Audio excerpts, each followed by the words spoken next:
الحمد لله نحمده ونستعينه ونستغفره ونؤمن به ونتوكل عليه ونعوذ بالله من شرور أنفسنا ومن سيئات أعمالنا من يهده الله فلا مضل له ومن يضلله فلا هادي له ونشهد أن لا إله إلا الله وحده لا شريك له ونشهد أن سيدنا ونبينا ومولانا محمدا عبده ورسوله صلى الله تعالى عليه وعلى آله وصحبه وبارك وسلم تسليما كثيرا كثيرا. أما بعد فأعوذ بالله من الشيطان الرجيم. بسم الله الرحمن الرحيم. ومن أحسن قولا ممن دعا إلى الله وعمل صالحا وقال إنني من المسلمين.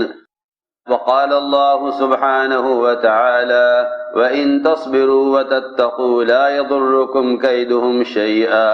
وقال عليه الصلاة والسلام أوذيت في الله ما لم يؤذ أحد أو كما قال عليه الصلاة والسلام. میرے محترم بزرگوں، دوستوں، عزیزوں، اس راستے میں ترقی اور اس راستے میں آگے بڑھنے کا جو سب سے بنیادی شرط ہے، وہ سب سے بنیادی شرط اتباع سنت ہے. اتباع سنت کا مطلب یہ نہیں ہے کہ آدمی اپنی طبیعت کے اعتبار سے سنتوں کا انتخاب کرے، بلکہ اتباع سنت یہ ہے کہ حضور اکرم صلی اللہ علیہ وسلم نے عبادات میں اور ضروریات میں اور دعوت الی اللہ میں، ان تینوں راستوں میں جس عمل کو جس طرح سے کیا ہے اس کے مطابق عمل کرنا، یہ سنت کا اتباع ہے. بہت ضروری بات عرض کر رہا، اگر مسلمان اور خصوصاً کام کرنے والے انہوں نے صرف عبادات اور ضروریات میں اتباع سنت کا اہتمام کر لیا اور دعوت الی اللہ میں اتباع سنت کو چھوڑ دیا، تب بھی یہ مدد نہیں کیے جائیں گے، تب بھی مدد نہیں کیے جائیں گے.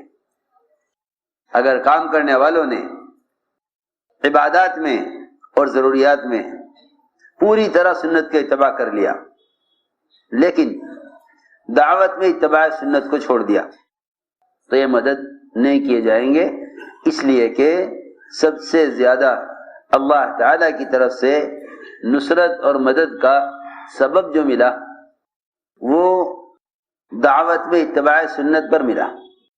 میری بات بہت ضروری ہے. عبادات اور ضروریات میں اگر کوتاہی ہو گئی تو ممکن ہے کہ اللہ کی مدد پھر بھی آ جائے، لیکن اگر دعوت الی اللہ کی سنتوں میں اور دعوت الی اللہ کے طریقوں میں کوتاہی ہوئی تو اللہ کی مدد نہیں آئے گی.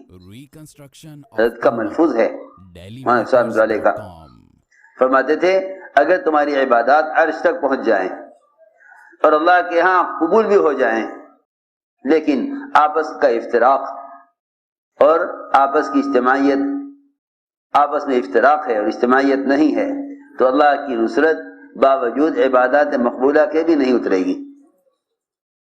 اس لیے میں نے عرض کیا کہ سنت کا اتباع اور سنت کا احیاء وہ دعوت میں زیادہ اہمیت رکھتا ہے کہ حضور اکرم صلی اللہ علیہ وسلم کی آپ کی دعوت میں سنت کیا ہے، آپ کی دعوت میں سنت کیا ہے. سب سے اہم سنت جس کی ہمیں سے ہر ایک کو ضرورت ہے، وہ سب سے اہم سنت اس راستے میں صبر کرنا اور اذیتوں پر شکایت نہ کرنا، یہ سب سے بڑی سنت ہے. کیونکہ یہ ایسی سنت ہے کہ جس نے بڑی بڑی طاقتوں کو اور بڑے بڑے دشمنوں کو مغلوب اور تابع کیا ہے، بڑی بڑی طاقتوں کو مغلوب کیا ہے اور بڑی بڑی عداوتوں کو محبتوں میں تبدیل کیا ہے دعوت میں اذیت دینے والوں پر احسان کرنا. میں نے غور کیا کہ انتقام کا جذبہ کام کرنے والوں کو پیچھے رہ جائے گا. انتقام کا جذبہ کام کرنے والوں کو پیچھے رہ جائے گا. انتقام کا جذبہ کام کرنے والوں کو پیچھے رہ جائے گا. اور صبر کا اور برداشت کا اور اس کے ساتھ ساتھ ستانے والوں پر احسان کا ارادہ.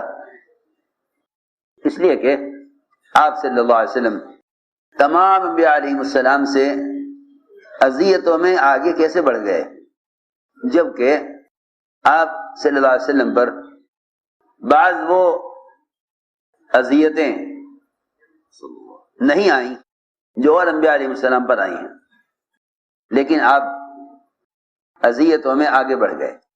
آپ اذیتوں میں آگے بڑھ گئے. کیا وجہ ہوئی؟ حالانکہ انبیاء علیہ السلام کو بعض کو آرے سے چیر دیا گیا، 2 ٹکڑے کر دیے گئے. ایوب علیہ السلام ایسی جسمانی بیماری کے اندر مبتلا کیے گئے. یونس علیہ السلام مچھلی کے پیٹ میں رہے. سارے انبیاء علیہ السلام کی کچھ جو اذیتیں پیش آئیں قوم کی طرف سے اذیتیں پیش آئیں، جن میں سب سے بڑی اذیتیں تہمتیں ہیں. سب سے بڑی اذیتیں تہمتیں ہیں. اس لیے کہ جسمانی تکلیف سے زیادہ اذیت تہمت سے ہوتی ہے، اور قلبی تکلیف سب سے زیادہ تہمتوں سے ہوتی ہے. انبیاء علیہ السلام نے ان تمام اذیتوں میں ایک مدت تک برداشت کرنے کے بعد قوم کے لیے بد دعا کر کے قوم کو ہلاک کرا لیا. انبیاء علیہ السلام نے ایک مدت تک ان تکالیف کو برداشت کر کے قوم کے لیے اللہ سے بد دعا کر کے قوم کو ہلاک کرا لیا. حضور اکرم صلی اللہ علیہ وسلم جن کی اہم امت ہیں، آپ صلی اللہ علیہ وسلم نے اذیتوں کا بدلہ احسان سے دیا. اذیتوں کا بدلہ احسان سے دیا. انتقام تو بہت دور کی بات ہے، انتقام تو بہت دور کی بات ہے. اذیت کا بدلہ احسان سے دیا. اذیت کا بدلہ احسان سے دیا. اس لیے آپ صلی اللہ علیہ وسلم تمام انبیاء سابقین میں آپ اذیتوں میں آگے بڑھ گئے. اذیتوں کو برداشت کرنے میں آگے بڑھ گئے. اس لیے کہ آپ صلی اللہ علیہ وسلم نے اذیت کا بدلہ احسان سے دیا. اور یہ حقیقت ہے کہ اگر کوئی شخص اذیت دینے والوں پر احسان کر دے تو وہ اللہ تعالی کے یہاں کام کرنے والا شمار ہو جاتا ہے. اللہ کے یہاں کام کرنے والوں میں شمار ہو جاتا ہے. یہ پکی بات ہے. کام کرنے والا اس وقت تک کام کرنے والا سمجھا نہیں جائے گا اگر اس کے دل میں، اللہ اکبر، اگر دل میں غیروں سے بھی انتقام کا جذبہ ہے تب بھی کام نہیں کر سکتا. اگر غیروں سے انتقام کا جذبہ ہے، غیروں سے انتقام کا جذبہ ہے، غیر مسلموں سے کہہ رہا ہوں کہ اگر داعی کے دل میں غیر مسلموں سے بھی انتقام کا جذبہ ہے تو یہ کام نہیں کر سکتے. دعوت کا کام کرنے کے لیے غیروں کے سے بھی انتقام کے جذبے کو نکالنا ہوگا. جب غیروں سے انتقام کے جذبے کا نکالنا شرط ہے اس کام کے کرنے کے لیے، پھر سوچنے کی بات ہے کہ عام مسلمانوں سے یا اپنوں سے انتقام کے جذبے کے ساتھ کیسے کام والے شمار ہو سکیں گے؟ کیسے کام والے شمار ہو سکیں گے؟ اس لیے بنیادی بات ہے یہ کہ اس کام میں صبر کا مفہوم اور صبر کا مطلب پورا ہو نہیں سکتا جب تک ستانے والوں پر احسان نہ کیا جائے. ستانے والوں پر احسان نہ کیا جائے. یہ میں نے عرض کیا کہ دعوت کی سنت یہ ہے. سب سے پہلے دعوت کی سنت یہ ہے کہ ستانے والوں پر احسان کرو. ستانے والوں پر احسان کرو. اگر تم ستانے والوں پر احسان کر رہے ہو تو سمجھ میں بات ثابت ہو جائے گی اللہ تعالیٰ دیکھ لیں گے کہ یہ ہدایت اور اصلاح اور امت کی نجات چاہتے ہیں. اور اگر جذبہ انتقام کا ہے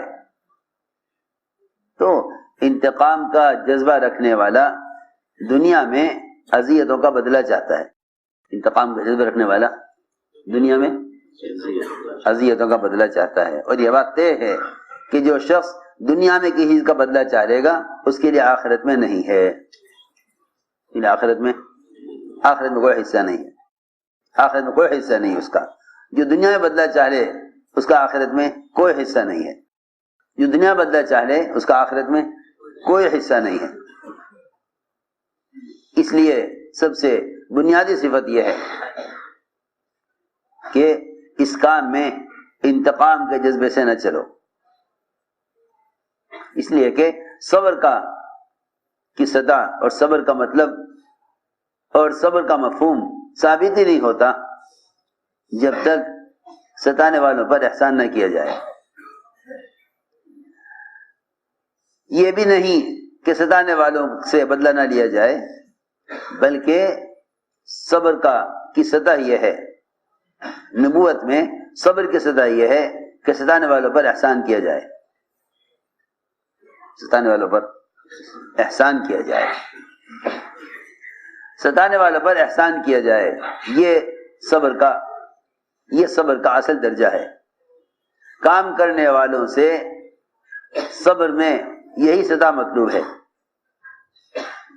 کام کرنے والوں سے صبر میں یہی سطح مطلوب ہے کہ اذیت دینے والوں پر احسان کیا جائے.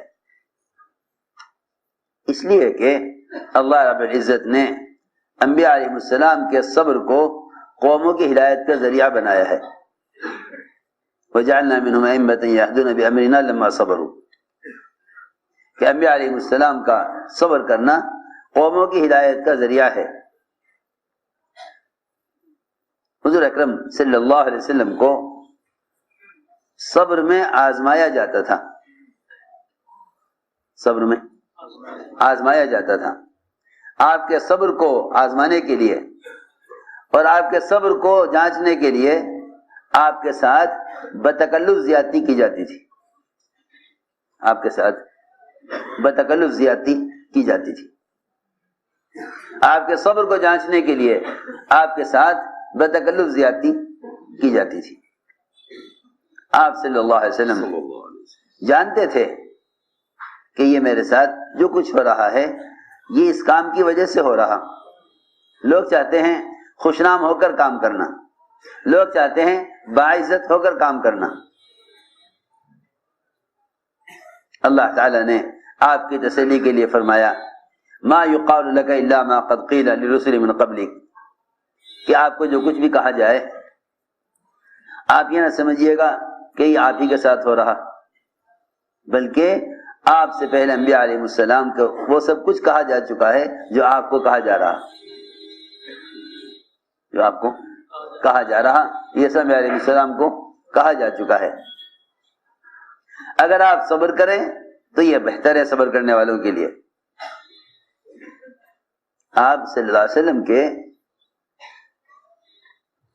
چچا کا قتل ہوا، حضرت حمزہ کا، اور ایسا قتل کہ مسلح کیا گیا، ان کے چہرے کو بگاڑ دیا گیا. آپ نہیں چاہتے تھے کہ وحشی آپ کے سامنے آئے. پھر اندر کی چاہت یہ کہ وحشی کو کوئی قتل کر دے، وحشی کو کوئی قتل کر دے، وحشی کو کوئی قتل کر دے، کیونکہ آپ صلی اللہ علیہ وسلم کو حضرت حمزہ کی شہادت کا اتنا غم تھا کہ آپ چاہتے تھے کہ وحشی کو کوئی قتل کر دے. اور ادھر دوسرے چچا ابو طالب، ان کے اتنے احسانات تھے کہ آپ کی چاہت یہ تھی کہ اللہ ان کو ہدایت دے دے.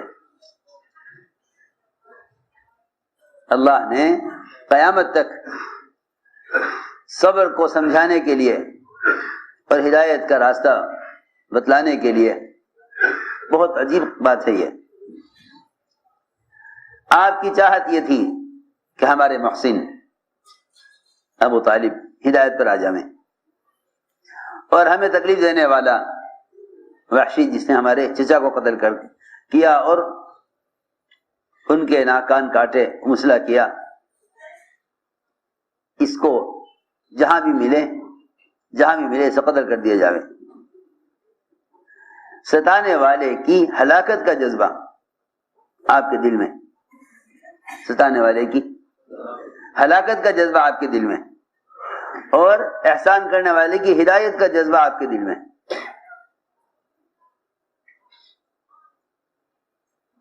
ستانے والے کی ہلاکت کا جذبہ، احسان کرنے والے کی ہدایت کا جذبہ، اللہ کی شان، اللہ نے اس کا الٹا کیا، اللہ نے اس کا الٹا کیا۔ ستانے والے کو تو اللہ نے ہدایت دے دی۔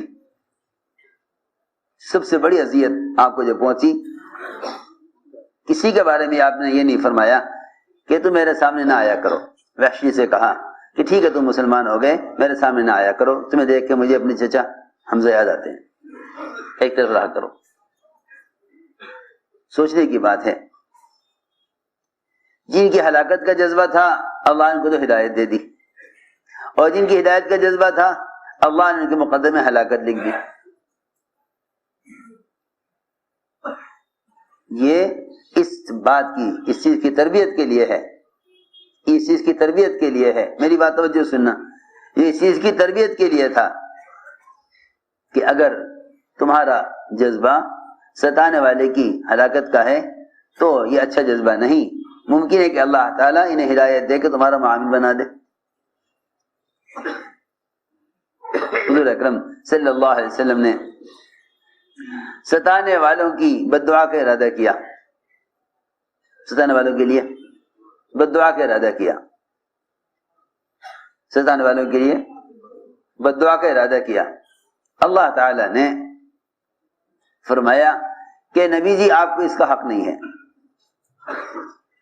آپ کو اس کا حق نہیں ہے کہ آپ ستانے والوں کے لیے بد دعا کریں۔ لیس لک من الامر شیء او یتوب علیہم او یعذبہم، اللہ ان کو ہدایت دے کر معاف کر دے یا ان کو ہدایت نہ دے کر جہنم میں ڈال دے، اللہ تعالیٰ اس کو زیادہ جانتے ہیں، اللہ کو اختیار ہے۔ آپ نہیں جانتے کہ ہم کس کو ہدایت دیں گے، آپ نہیں جانتے کہ ہم کس کو ہدایت دیں گے، آپ بد دعا نہ کریں۔ سوچو تو صحیح، یہ تو ملے گا نبوت میں کہ آپ نے ستانے والوں پر احسان کیا، یہ نہیں ملے گا کہ ستانے والوں کے لیے بد دعا کی ہو، ارادہ بھی کیا ایک مرتبہ تو اللہ نے منع کر دیا کہ نہیں، آپ ان کے لیے بد دعا نہ کیجیے، آپ ان کی ہلاکت چاہتے ہیں اور اللہ تعالیٰ کے علم میں ان کی ہدایت ہے، اللہ کے علم میں ان کا ہدایت پر آنا ہے، اللہ کے علم میں ان کا ہدایت پر آنا ہے، اور آپ چاہ رہے ہیں کہ ہلاک ہو جائیں۔ چنانچہ جن ستانے والے کفار کے لیے بد دعا سے آپ کو روکا گیا، وہی مشرکین اسلام میں داخل ہو کر آپ کے معامل بن گئے۔ بہت عجیب بات ہے، جن کفار نے آپ کو ستایا وہ کل اسلام میں داخل ہو کر آپ کے معامل بن گئے، اس لیے بد دعا سے روک دیا کہ آپ نہیں جانتے، آپ ایک ستانے والے کے خلاف کوشش کر لیں اور اس کے لیے بد دعا کر دیں، اور کل کو اللہ کی طرف سے وہ آپ کا معاون، مددگار اور دین کا داعی بننے والا ہو۔ آپ تو حال کو دیکھ رہے کہ اس وقت یہ کیا کر رہا، اور اللہ تعالیٰ اس ستانے والے کے مستقبل کو دیکھ رہے کہ کل اس سے کیا کام لینا ہے، کل اس سے کیا کام لینا ہے۔ عمر رضی اللہ تعالی عنہ ایک یہودی کے اسلام کی تمنا کرتے تھے، اس لیے کہ وہ یہودی حساب کا ماہر تھا، یہودی حساب کا ماہر تھا، چاہتے تھے کاش یہ یہودی مسلمان ہو جاوے تاکہ میں اس کو مسلمانوں کے بیت المال کا محاسب اور سیہ بنا لوں۔ کیسے وسیع دل تھے کہ غیروں کی صلاحیتوں سے فائدہ اٹھانے کی تمنا کرتے تھے، غیروں کی صلاحیتوں سے فائدہ اٹھانے کی تمنا کرتے تھے۔ یہاں اپنے کچھ صلاحیتوں کے ضائع کرنے کے جذبات ہیں، یہاں اپنوں کی صلاحیتوں کے ضائع کرنے کے جذبات ہیں، وہاں غیروں کی صلاحیتوں سے فائدہ اٹھانے کا جذبہ تھا، وہاں غیروں کی صلاحیتوں سے فائدہ اٹھانے کا جذبہ تھا۔ اللہ تعالیٰ ایسے لوگوں کو کیوں نہ امت کی ہدایت کا ذریعہ بنائے جو ان کے باطل کفر پر ہوتے ہوئے ان کی صلاحیت سے فائدہ اٹھانا چاہتے ہوں۔ حضور اکرم صلی اللہ علیہ وسلم ابو سفیان کے اسلام لانے سے پہلے صحابہ کے سامنے ابو سفیان کی صلاحیت، استعداد اور سمجھداری اور تجربہ کاری، اس سب کا تذکرہ صحابہ کے سامنے فرماتے تھے، اس سب کا تذکرہ صحابہ کے سامنے۔ غیروں کی صلاحیتوں سے فائدے اٹھانے کی تمنا کرنے والا اپنوں کی صلاحیتوں سے کتنا فائدہ اٹھاتے ہوں گے؟ اس لیے میں نے عرض کیا کہ صبر کی حقیقت کو اور صبر کے مفہوم کو پہنچ نہیں سکتے ہم جب تک ہم دعوت میں سنت پر نہ آئیں۔ ہاں یہ تو ابھی ہمارے سامنے ہفتے کے 2 گشت ہیں، مہینے کے 3 دن ہیں، سال کا چلہ ہے، یہاں تک تبلیغ کا تصور ہمارے ذہنوں میں ہے۔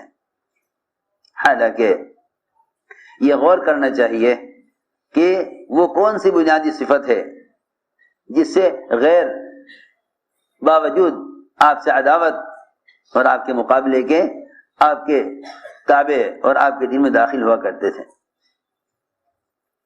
زید ابن سعنہ نے جب حضور اکرم صلی اللہ علیہ وسلم کے سارے اوصاف اور نبوت کی علامتیں اپنی کتابوں میں پڑھ لیں تو دل یہ چاہا کہ چل کے دیکھیں، چل کے دیکھیں، ملاؤ ادھر دیکھو، چل کے دیکھتے ہیں۔ آ کے دیکھا حضور اکرم صلی اللہ علیہ وسلم کو، تو آپ کو دیکھتے ہی یہ یقین ہو گیا کہ ہاں آپ وہ ہو سکتے ہیں۔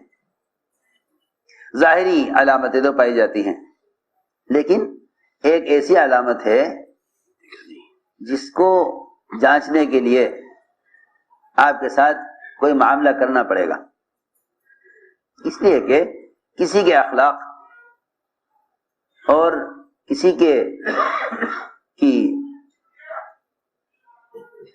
یعنی اچھی عادت کا اندازہ ہو نہیں سکتا جب تک اس کے ساتھ معاملہ نہ ہو۔ حضرت عمر رضی اللہ عنہ کے سامنے ایک آدمی نے کسی کی تعریف کر دی کہ جی فلاں آدمی بہت اچھا ہے۔ حضرت عمر نے فوراً فرمایا هل سافرت معه، کیا تم نے اس کے ساتھ سفر کیا ہے کہ تجھے معلوم ہے کہ اس کے اخلاق بڑے اچھے ہیں؟ کیوں تم کے ساتھ سفر کیا ہے؟ کہ سفر تو نہیں کیا۔ فرمایا جب تم کے ساتھ سفر نہیں کیا تو تجھے کیا معلوم اس کے اخلاق کیسے ہیں؟ چنانچہ انہوں نے آ کر حضور اکرم صلی اللہ علیہ وسلم سے ملاقات کی اور علامات نبوت آپ نے تلاش کی، لیکن ایک ایسی علامت جو آپ کے ساتھ زیادتی کیے بغیر معلوم نہ ہوتی، اس کے لیے زید ابن سعنہ نے موقع تلاش کیا۔ بیٹھے ہوئے تھے کہ اچانک خبر آئی کہیں سے کہ فلاں علاقے کے مسلمان اسلام میں نئے داخل ہوئے ہیں، ان کے اسلام سے پھر جانے کا خطرہ ہے، قحط سالی آ گئی ہے، ان پر مال خرچ کرنے کی ضرورت ہے۔ صحابہ کرام کے مال کا بڑا حصہ وہ نئے مسلمانوں میں کو اسلام پر جمانے اور ان کی تالیف قلب کے لیے خرچ ہوتا تھا۔ یہ مال کا بڑا حصہ تھا جو نئے مسلمانوں کے اسلام پر جمانے کے لیے اور ان کی تالیف قلب کے لیے مال خرچ کیا جاتا تھا۔ اس زمانے میں مسلمان کے مال کا یہ مصرف نہیں رہا۔ حضرت فرماتے تھے جب مسلمان کا مال اپنی خواہش پر خرچ ہوگا تو غیروں کے اسلام میں آنے کا راستہ بند ہو جائے گا۔ غیروں کے اسلام آنے کا راستہ بند ہو جائے گا، اس لیے کہ غیروں کے لیے اسلام کا اصل داخل ہونے کا راستہ وہ مسلمان کے مال کا غیروں پر خرچ ہونا ہے۔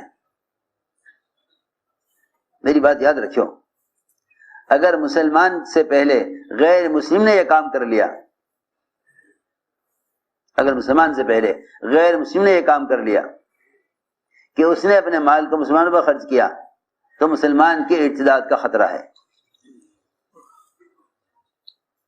اگر غیروں نے مال خرچ کیا مسلمانوں پر تو مسلمان کے ارتداد کا خطرہ ہے، اور اگر مسلمان نے مال خرچ کیا غیروں پر تو غیروں کے ہدایت پر آنے کی امید ہے۔ غیروں کے ہماری جماعتوں کی جو نقل و حرکت ہے وہ اللہ اکبر انفاق کی سنت کو زندہ کرنے کے لیے ہے۔ ہماری جماعتوں کی نقل و حرکت انفاق کی سنت کو زندہ کرنے کے لیے ہے۔ لوگ سمجھتے ہیں نقل و حرکت کلمہ نماز سیکھنے کے لیے ہے، نہیں، یہ تو بہت ہی تبلیغ میں ابتدائی مرحلہ ہے کہ آپ جماعت میں نکل کر کلمہ نماز سیکھ لیں، بہت ہی ابتدائی مرحلہ ہے تبلیغ کا۔ تعلیم دعوت کا جز ہے، کل نہیں ہے۔ تعلیم دعوت کا ایک جز ہے، کل نہیں ہے۔ اس زمانے میں لوگوں نے تبلیغ کو تعلیم کے لیے کل سمجھ لیا ہے، یہی وجہ ہے کہ تبلیغ میں لگتے ہیں، دین سیکھ کر بیٹھ جاتے ہیں۔ تبلیغ اس راستے کی نقل و حرکت میں تعلیم ایک ابتدائی جز ہے، اور تعلیم ایک ابتدائی مرحلہ ہے۔ تعلیم کا مطلب ہے دین سیکھنا۔ دین سیکھنا تبلیغ کا ابتدائی مرحلہ ہے۔ نقل و حرکت کی جو سب سے اصل بنیادی سنت ہے وہ انفاق ہے، وہ انفاق ہے۔ ہماری جماعتیں اللہ کے راستے میں پھرتی ہیں، اپنی ذات پر مال خرچ کرنے کو تبلیغ پر خرچ کرنا سمجھتی ہیں۔ جماعت کا کھانا، جماعت کا ٹکٹ، جماعت کا ویزا، اس سارے اخراجات کو تبلیغ میں خرچ کرنا سمجھتے ہیں۔ ان سارے اخراجات کو تبلیغ پر خرچ کرنا سمجھتے ہیں۔ کیسی عجیب بات ہے۔ ہر ایک کے ذہن میں یہ ہے کہ میں نے فلاں ملک کا سفر کیا، میں نے اتنا خرچ کیا۔ ارے تو نے کس پہ خرچ کیا؟ جتنا خرچ تو نے اللہ کے راستے میں نکل کر دوسروں پر کیا وہ ہوگا تبلیغ کا خرچ شمار، وہ ہوگا تبلیغ کا خرچ شمار۔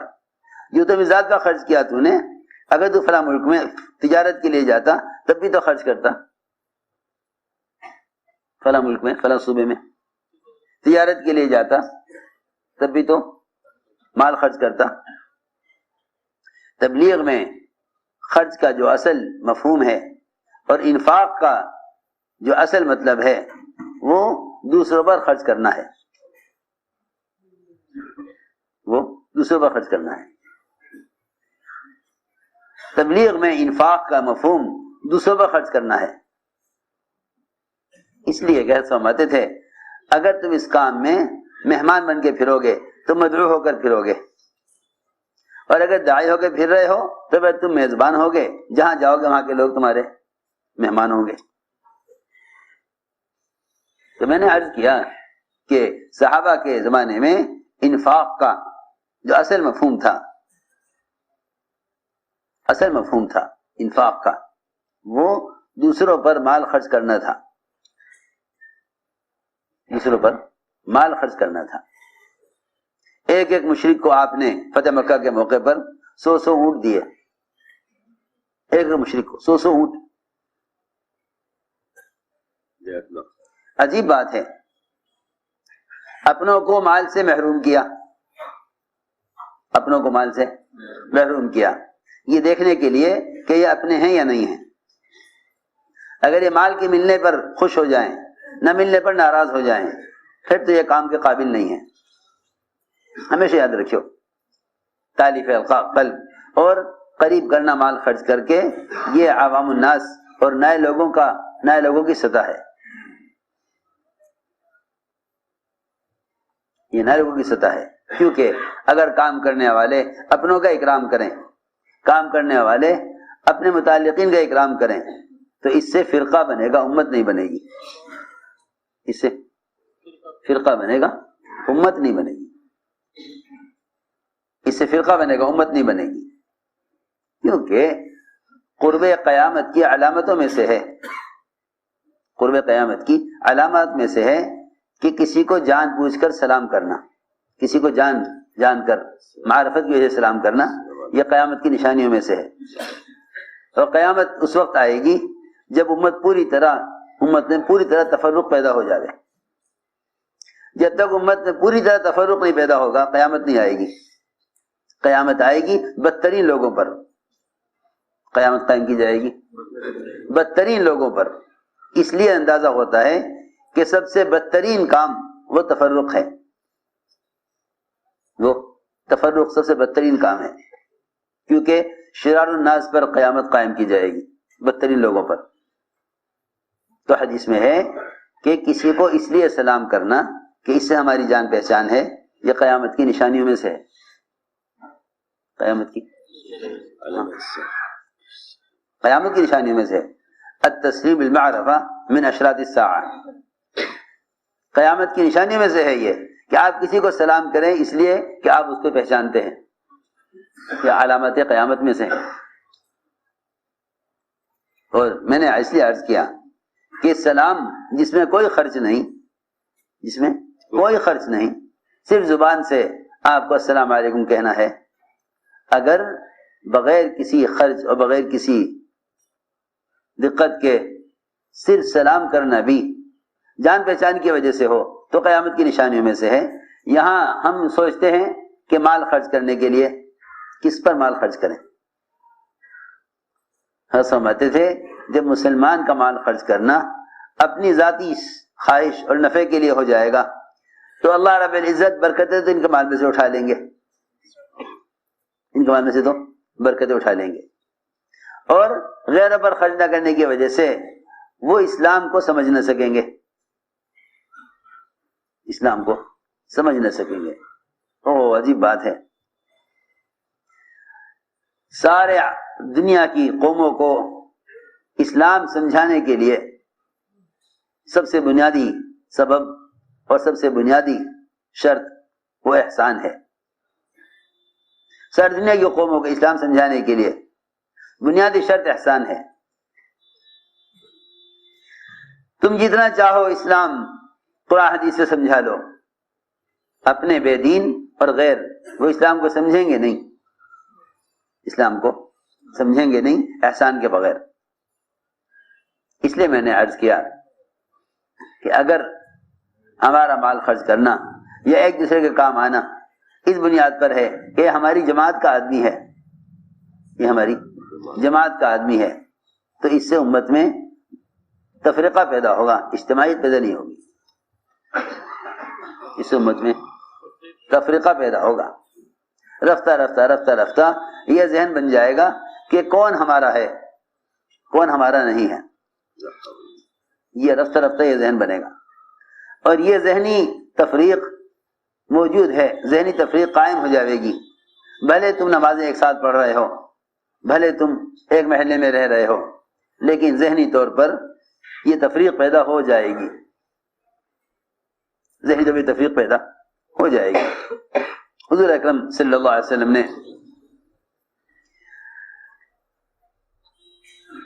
فتح مکہ کے موقع پر سارا جتنا بھی مال آیا سب طلقاء مشرکین اور کفار کو دیا،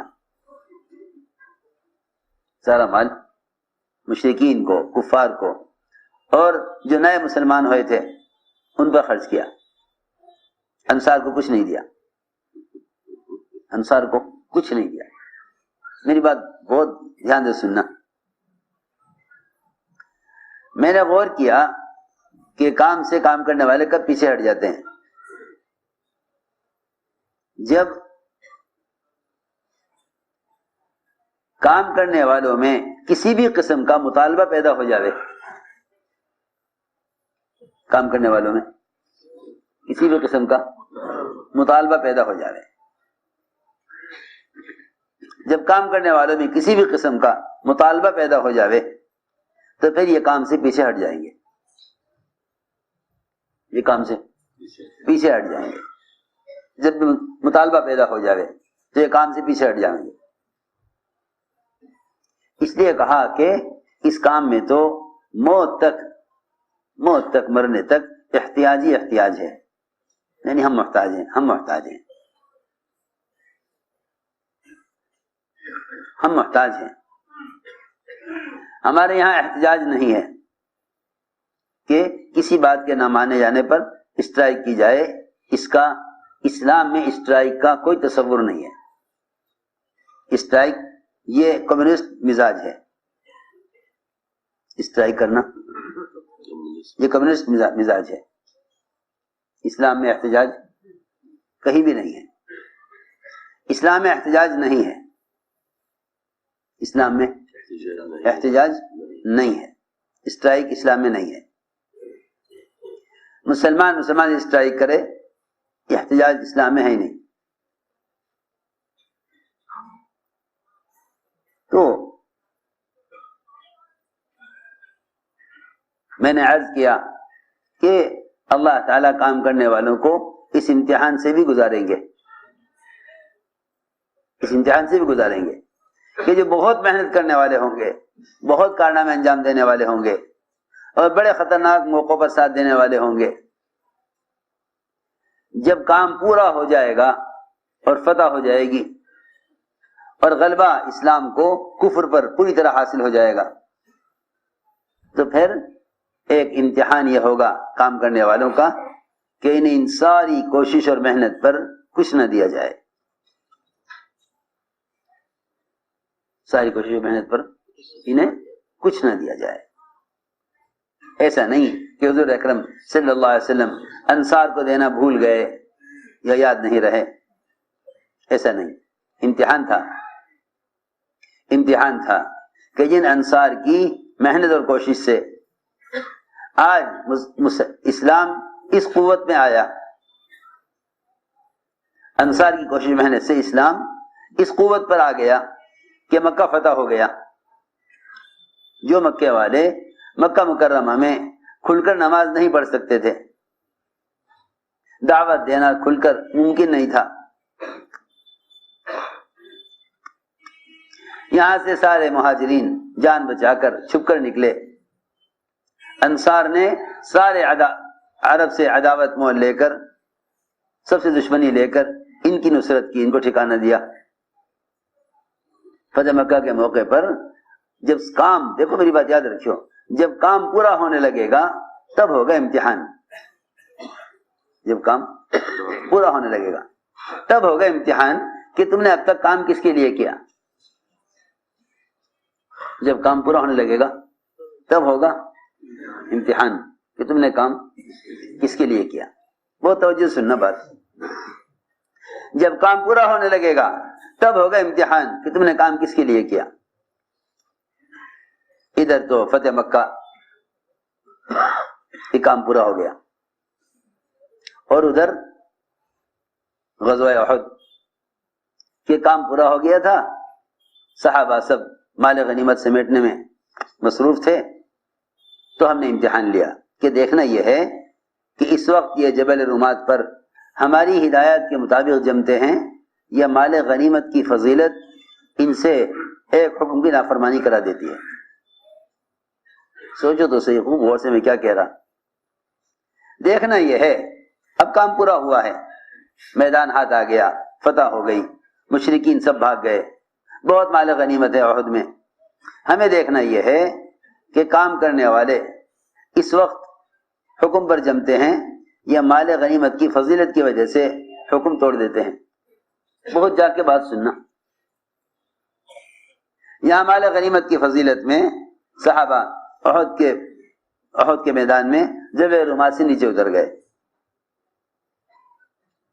جبل رومات سے نیچے اتر گئے. سارا میدان اللہ تعالیٰ نے مسلمانوں سے چھین کر غیروں کو دے دیا. سارا میدان چھین کر غیروں کو دے دیا.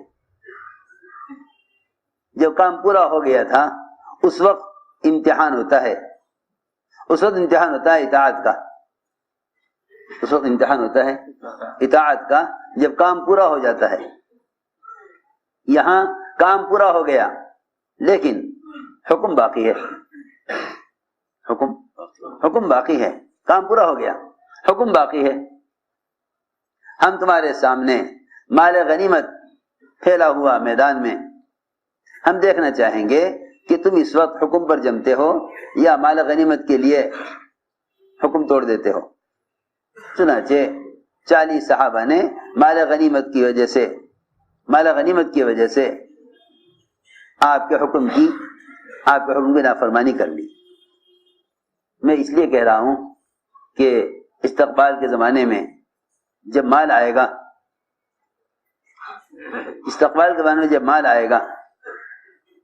تو لوگ سمجھتے ہیں کہ یہ تو ہماری کوششوں کا اللہ نے بدلہ دیا ہے. نہیں, یہ تو اتنا پڑھایا گیا تھا کہ تمہاری کوششوں کا بدلہ آخرت میں ہے. کوششوں کا بدلہ آخرت میں. جو بھی یہ سمجھے کہ ہماری محنت کا بدلہ ہے کہ دنیا میں استقبال اور مال آ گیا, کہ نہ, مال کہیں بھی آوے, یا فتح مکہ پہ آوے مال, یا احد کے میدان میں مال آوے, یہ سارا تمہاری اطلاع کے لیے ہے, سب تمہاری امتحان کے لیے ہے. یہ مت سمجھنا یہ قربانیوں کا بدلہ ہے. یہ مت سمجھنا کہ قربانی کا بدلہ ہے. شیطان تمہیں مال میں کہہ کر پھنسا دے گا کہ یہ تو تمہارے فقر و فاقے اور تنگی کی وجہ سے اللہ تعالیٰ نے دروازے کھولے ہیں. یہ شیطان کا دھوکہ ہوگا. یہاں مال میں آ کر کام کرنے والے اس لیے پھنس جائیں گے کہ وہ یوں سمجھیں گے کہ یہ ہماری قربانیوں کا اللہ تعالیٰ نے بدلہ دیا ہے.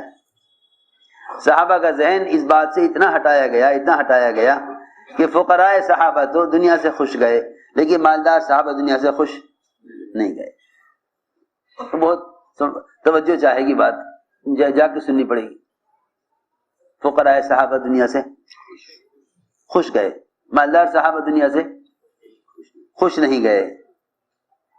سارے مالدار صحابہ, انہیں فکر تھا کہ اللہ نے ہمیں دنیا میں دے کر نمٹا دیا, شاید اللہ ہمیں آخرت سے محروم کرنا چاہتے ہیں. اللہ ہمیں آخرت سے محروم کرنا چاہتے ہیں. میں نے بہت ضروری بات عرض کی ہے. ایک فتح مکہ کا موقع, دوسرے احد کا موقع. دونوں موقعوں پر یہ امتحان تھا کہ تم مال تو نہیں چاہتے,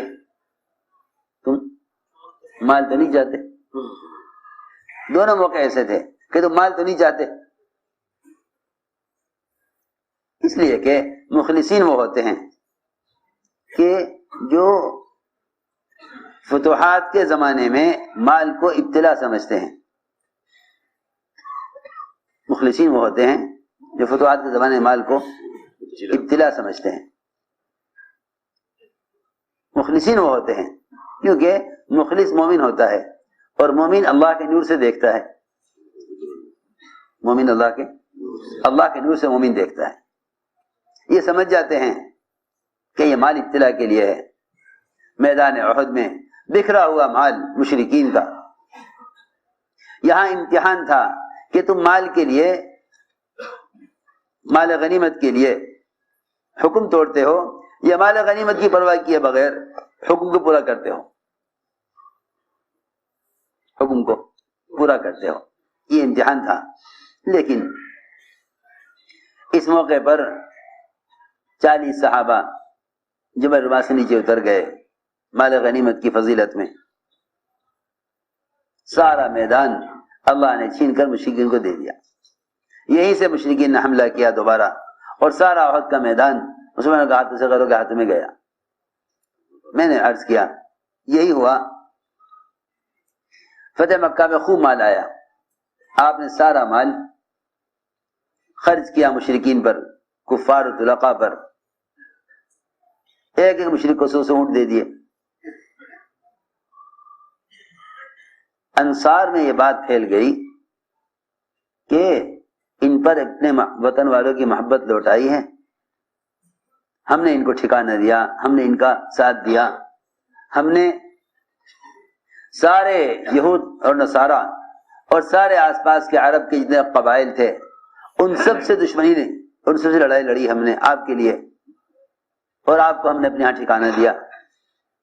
آج جب ہماری اس محنت کوشش کے بعد مہاجرین کو اپنا وطن واپس ملا، بیت اللہ پر غلبہ ملا، آج انہوں نے ستانے والوں کو مال دیا اور ساتھ دینے والوں کو محروم کیا۔ دیکھو بہت ضروری بات ہے، وہ کام کرنے والے نہیں ہو سکتے جن میں کبھی بھی کسی مطالبے کا خیال پیدا ہو کہ نہیں ہمیں کچھ نہیں چاہیے، اور حضرت فرماتے تھے کہ اس کام میں مال کا کی محبت تو بہت بعد میں آئے گی، اس کام میں جاہ اور درجے کی محبت اور اس کا تقاضا پہلے پیدا ہوگا۔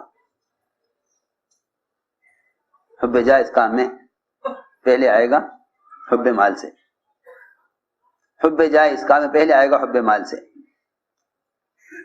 حب جاہ پہلے آئے گا اس کام میں حب مال سے۔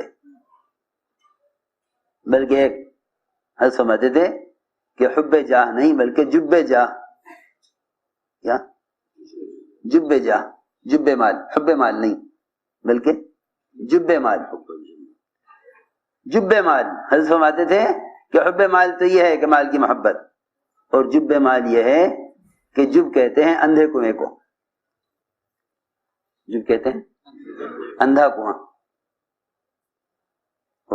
جب کہتے ہیں اندھا کنواں۔ ایک اندھا کنواں ہوتا ہے ہمارے اردو میں بولا جاتا ہے، ایسا کنواں جس میں گرنے کے بعد پتہ ہی نہ چلے کہاں گیا۔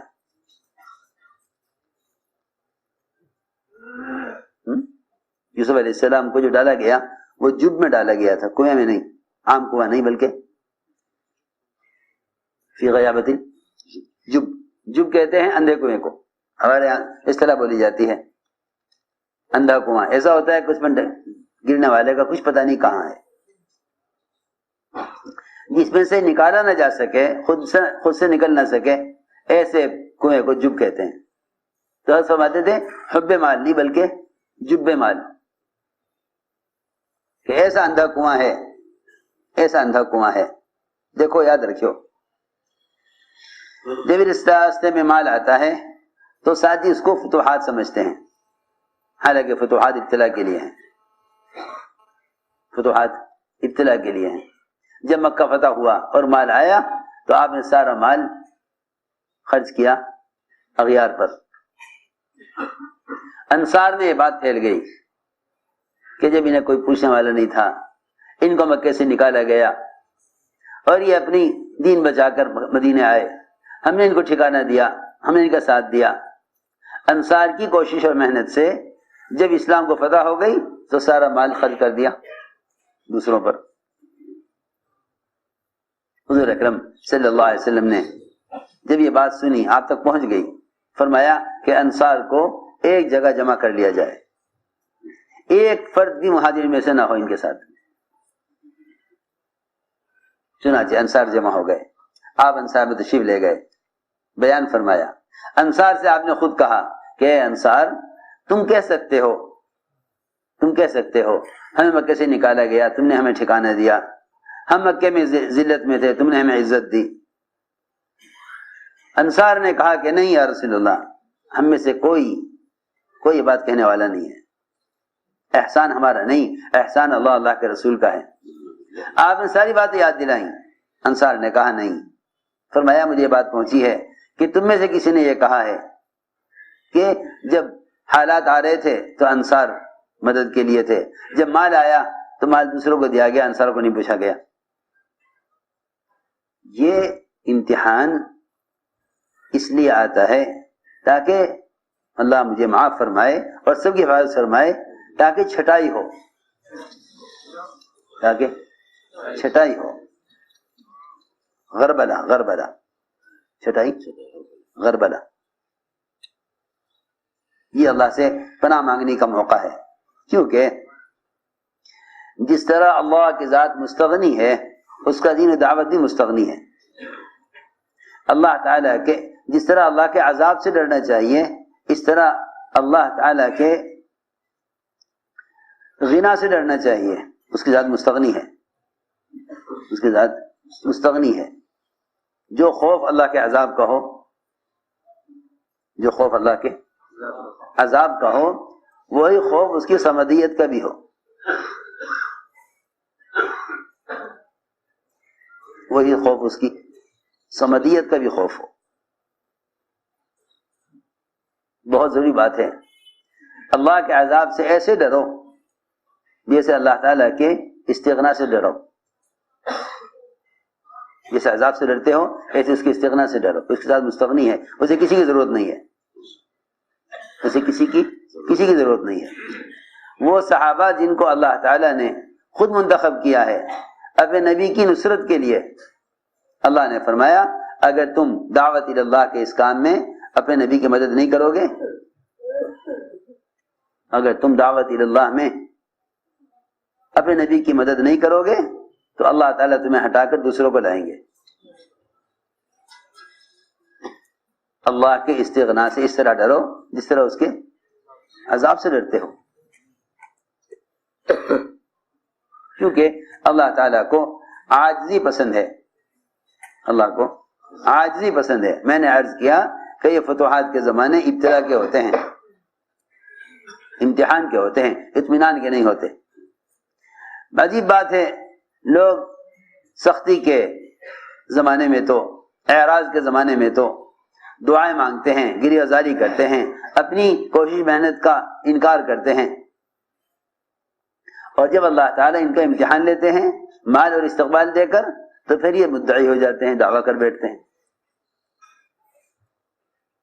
حالانکہ ابتلا کا زمانہ تو اعراض کے زمانے سے بھی زیادہ اللہ کی طرف متوجہ ہونے کا ہے۔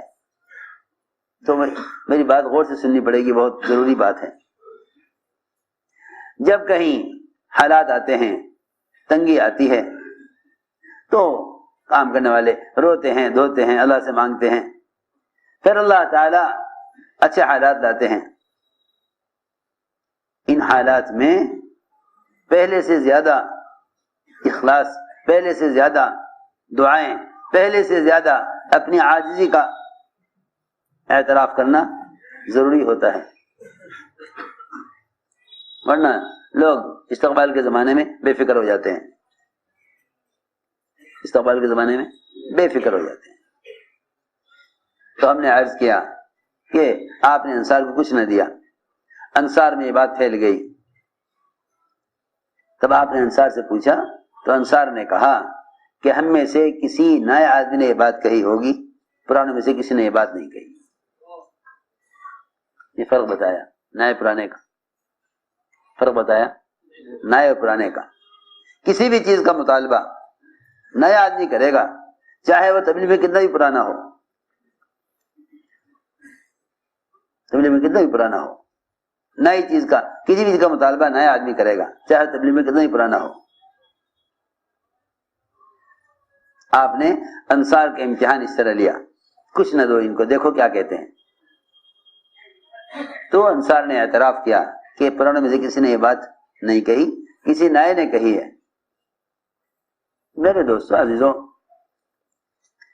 ساری بات کا اصل خلاصہ یہ ہے کہ تبلیغ میں انفاق اور خرچ کرنے کا جو اصل مفہوم ہے وہ اکرام ہے، وہ اکرام ہے۔ تم کما کر خرچ کرو دوسروں پر، اکرام سب سے بڑی حکمت ہے جو قرآن میں موعظہ حسنہ سے پہلے ہے، بیان تقریر سے پہلے اکرام ہے، بیان تقریر سے پہلے اکرام۔ قرآن نے حکمت کو مقدم کیا ہے، اچھی اچھی باتوں پر، اچھی اچھی باتوں پر اکرام کو مقدم کیا ہے۔ دعوت میں ادع الی سبیل ربک بالحکمہ والموعظۃ الحسنہ، آگے فرمایا وجادلہم باللتی ہی احسن۔ کیا مطلب اس کا؟ کہ تم اعتراض کرنے والے کو سمجھاؤ، معترض کو سمجھاؤ، معترض کو سمجھاؤ، معترض سے الجھو مت۔ معترض سے الجھو مت، اور جاہلوں سے بھیڑو مت، جاہلوں سے بھیڑو مت، اعرض عن الجاہلین، کہ آپ جاہلوں سے بھیڑیے مت، جاہلوں سے بھیڑیے مت، تم غلط سوال کرنے والے کا بھی اکرام کرو اور غلط مطالبہ کرنے والے کا بھی اکرام کرو۔ ایک صاحب نے آ کر کہا آپ سے کہ یا رسول اللہ مجھے زنا کرنے کی اجازت دے دیجئے، مجھے زنا کرنے کی اجازت دے دیجئے۔ اجازت طلب کرنے کا مقصد یہ تھا، مطلب یہ بنتا ہے کہ وہ جانتے تھے کہ زنا حرام ہے، ورنہ اجازت کی کیا ضرورت تھی؟ اجازت کی۔ آپ نے بٹھا کے سمجھایا کہ یہ بتاؤ اگر یہی معاملہ کوئی تمہاری بہن، تمہاری بیٹی تمہاری ماں کے ساتھ کرے، تمہاری خالہ کے ساتھ کرے، سارے رشتہ داروں کا نام لیا، تم برداشت کرو گے کہ نہیں؟ فرمایا کہ لوگ بھی نہیں چاہیں گے کہ ان کی بیویوں کے، ان کی عورتوں کے ساتھ ایسا کیا جائے، اس سے کیا تم زنا کرو گے وہ کسی کی بیٹی، کسی کی بہن، کسی کی خالہ، کسی کی ماں ہوگی۔ فرماتے صحابی آپ نے ایسا سمجھایا کہ میرے دل سے زنا کا ارادہ نکل گیا،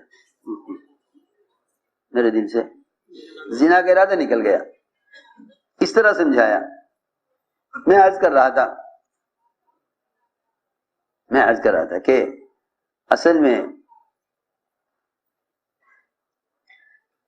جتنا بھی جو بھی معترض ہوتا ہے نا، عام طور سے اعتراض کرنے والے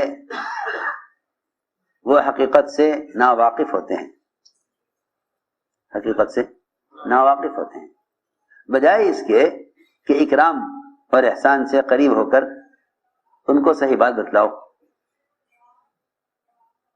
ان کو صحیح بات بتلاؤ، بلکہ اس کا بجائے اس کے لوگ جھگڑ بیٹھتے ہیں، وہ سمجھتے ہیں کہ مقابلے سے غالب آ جائیں گے۔ نبوت میں پتھر کا بدلہ احسان سے ہے، یہاں پتھر کا، اینٹ کا بدلہ پتھر سے ہے۔ عجیب بات ہے۔ معلوم ہوتا ہے کہ دعوت اللہ میں ہم دعوت کی سنت کو چھوڑے ہوئے ہیں، دعوت کی سنت کو چھوڑے ہوئے ہیں۔ کام کرنے والوں پر ایسا وقت آئے گا کہ یہ بات کا جواب دینے کو ضروری سمجھ بیٹھیں گے، بات کا جواب دینے کو ضروری سمجھ بیٹھیں گے۔ جب یہ بات کا جواب دینے کو ضروری سمجھیں گے تو باوجود شدید ضرورت کے ان کے جواب دیتے ہی اللہ کی مدد اٹھ جائے گی، اللہ کی مدد اٹھ جائے گی۔ ٹھیک ہے، تو اگر ایسی بات ہے تو پھر تم آپس میں نمٹ لو، اللہ تعالیٰ تمہاری مدد نہیں کریں گے، پھر تو تم آپس میں نمٹ لو۔ اگر ہماری مدد چاہتے ہو تو خاموش رہو، ہماری مدد چاہتے ہو تو خاموش رہو، کیونکہ ہماری مدد کا وعدہ صبر پر ہے۔ مدد کا وعدہ کتنی آسان بات ہے، آپ 2, 4, 10, 20 ہزار روپے دے کے کوئی وکیل کر لو، وکیل کہتا ہے عدالت میں کہ دیکھو تمہیں بولنا نہیں ہوگا، بالکل تمہاری طرف سے جواب میں دوں گا، میری طرف سے جواب میں دوں گا، تم بولنا مت۔ جتنے بھی بڑے بڑے مقدمات میں لوگ پھنستے ہیں عدالت میں ایسے بیٹھ جاتے جیسے گونگے ہوں، جیسے اب کم عدالت میں ایسے جاتے ہیں جیسے گونگے، کچھ نہیں بولتے۔ ساری بات کا جواب سوال کس سے ہوگا؟ وکیل سے ہوگا۔ وکیل اس شرط پر جائے گا کہ دیکھو تم نہیں بولو گے۔ اللہ اکبر۔ ملائکہ بھی اللہ سے فائدہ اٹھانے کا ذریعہ نہیں ہے، ملائکہ بھی اللہ کی ذات سے فائدہ اٹھانے کا ذریعہ نہیں ہے۔ پھر باقی جتنے بھی مادی ذرائع ہیں وہ ان کی حیثیت کیا ہے جب ملائکہ بھی اللہ سے فائدہ اٹھانے کا ذریعہ نہیں ہے؟ اللہ سے مدد برائے ملائکہ نہیں تو پھر کون سی مخلوق ایسی رہ گئی دنیا میں کہ جس کے ذریعے اللہ کی ذات سے فائدہ اٹھائے جاوے؟ سب سے بڑی طاقت ہیں فرشتے، وہ فرشتے اترتے ہیں ان لوگوں کی مدد کے لیے جو بات کا جواب نہیں دیتے. جب اتنی بڑی مخلوق ملائکہ جو اللہ تعالیٰ کی طرف سے مدد کے لیے اللہ کے حکم سے اتاری جاتی ہے، اللہ کی طرف سے اتاری جاتی ہے، پھر ان کے آنے کے بعد اگر پھر کوئی سوچے کہ بھئی چلو ایک بات کا جواب دے دوں، وہ ایسا کام وہی کرے گا جو اپنی قوت اور طاقت کو ملائکہ سے زیادہ سمجھے گا. سوچو تو صحیح، 10,000 روپے میں وکیل کیا، وہ وکیل تیار نہ ہوگا اگر آپ عدالت میں بول بیٹھے. سوچو تو صحیح، سب سے بڑی مخلوق، مقرب مخلوق اللہ تعالیٰ کی فرشتے، سب سے زیادہ طاقتور، اگر ایک ادنا فرشتہ چیخ مار دے دنیا میں تو ساری دنیا کے ختم ہونے کے لیے کافی ہے. اتنی قوت اللہ نے رکھی ملائکہ میں، اتنی قوت اللہ نے ملائکہ میں رکھی. ابوبکر صدیق رضی اللہ تعالیٰ عنہ ایک مشرک کی بات سنتے رہے، وہ گالیاں دیتا رہا. ایک بات ایسی کہہ دی جس کا جواب دینا ضروری سمجھا. کہ جواب دینا ایک بات کا جواب، صرف جیسے ہی جواب دیا اس کی بات کا، حضور اکرم صلی اللہ علیہ وسلم وہیں سے پیٹ پھیر کے چل دیے. یہ کیا ہوا؟ آپ کہاں جا رہے؟ کہ بھائی میں تو اس وقت تک رہا جب تک اللہ کی مدد رہی، اب اللہ کی مدد اٹھ گئی ہے تو مجھے یہاں نہیں رہنا چاہیے. حالانکہ اتنے احسانات ہیں ابوبکر صدیق رضی اللہ آپ پر کہ سب کے احسان کا بدلہ دے سکتا ہوں سوائے ابوبکر کے. سب کے احسان کا بدلہ دے سکتا ہوں سوائے ابوبکر کے، اس کے احسان کا بدلہ نہیں دے سکتا. بجائے اس کے کہ آپ مشرک کی بات کا جواب دیتے، اپنے محسن کی طرف سے دفاع کرتے،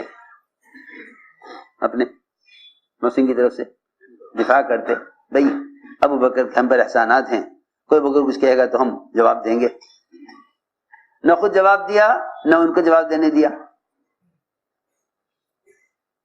لیکن جیسے ہی ابوبکر رضی اللہ عنہ ایک بات کا جواب دیا، حضور اکرم صلی اللہ علیہ وسلم مشرک کو اور ابوبکر کو چھوڑ کر وہاں سے چل دیے. سوچو تو صحیح، مشرک کو اور ابوبکر تم آپس میں مٹ لو، اب ہم جا رہے ہیں. کیوں یا رسول اللہ؟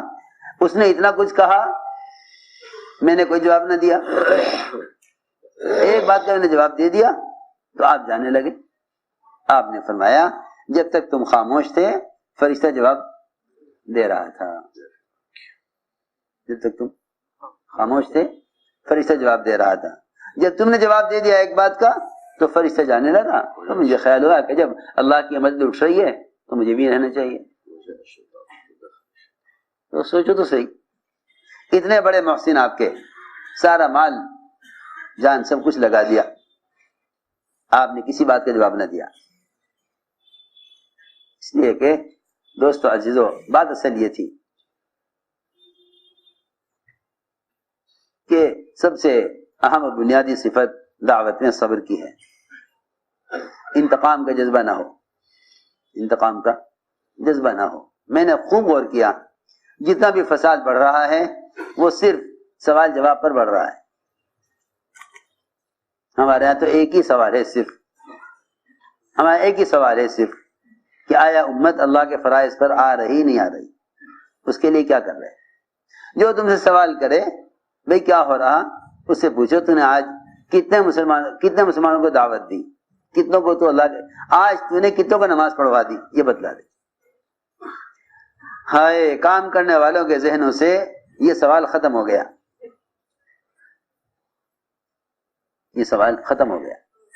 کام کرنے والوں کے ذہنوں سے سوال ختم ہو گیا کہ تو نے آج کتنوں کو نماز، کتنوں کو کلمہ پڑھا سکھلایا، کتنوں سے لا کر مسجد میں اللہ کا فیض ادا کروا لیا. اس بات کو کوئی کسی سے نہیں پوچھے گا.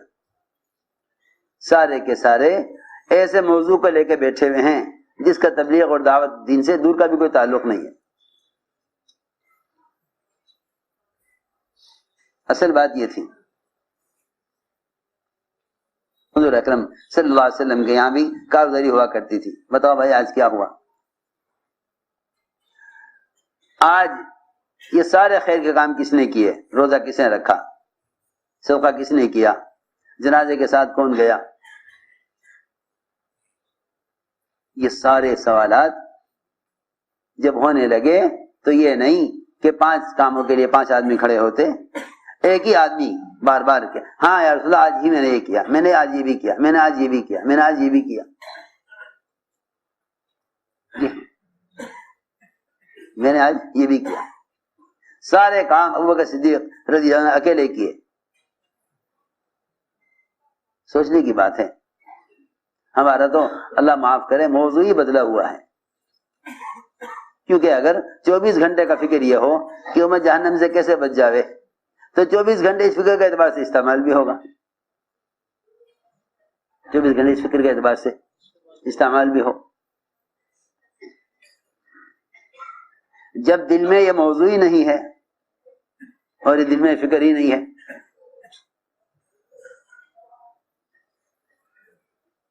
تو میں نے عرض کیا کہ سب سے اہم بات یہ ہے کہ اللہ تعالی آزما کے دیکھیں گے.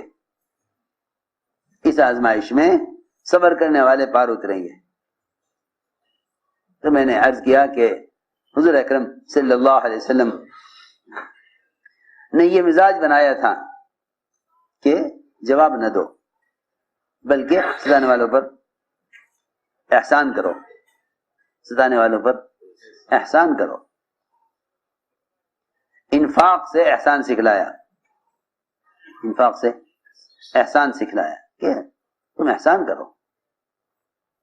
کیونکہ انتقام کے جذبے سے فرقے بنتے ہیں، احسان کے جذبے سے امت بنتی ہے. احسان کے جذبے سے امت بنتی ہے. چنانچہ ساری بات اس پر عرض کی تھی کہ زید بن ثانہ نے آپ کو مال پیش کیا ان فقراء پر خرچ کرنے کے لیے جو اسلام میں نئے داخل ہوئے تھے، اور خیال یہ تھا کہ ان کو مال قرض دو پھر اپنے قرض کا ان سے مطالبہ کرو. چنانچہ زید بن ثانہ نے آپ کو سونا پیش کیا، آپ نے وہ سونا ان مسلمانوں پر خرچ کیا اور ایک تاریخ طے ہو گئی. اس تاریخ میں آپ ہمیں اتنی کھجوریں دیں گے، اس تاریخ میں آپ ہمیں اتنی کھجوریں دیں. تاریخ طے ہو گئی.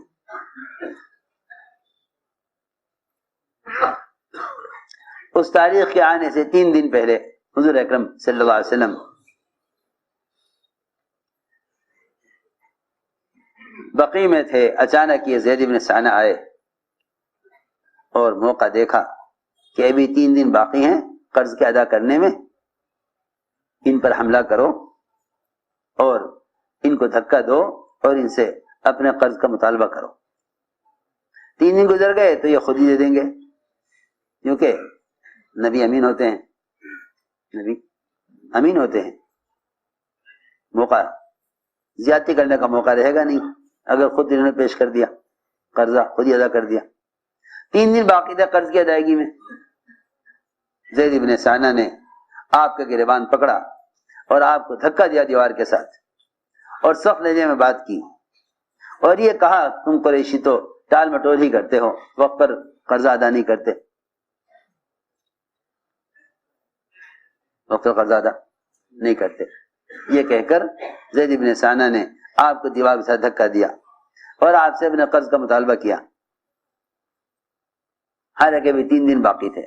آپ صلی اللہ علیہ وسلم نے بڑے تحمل سے، بڑے صبر سے، بڑے تحمل اور صبر سے کام لیا.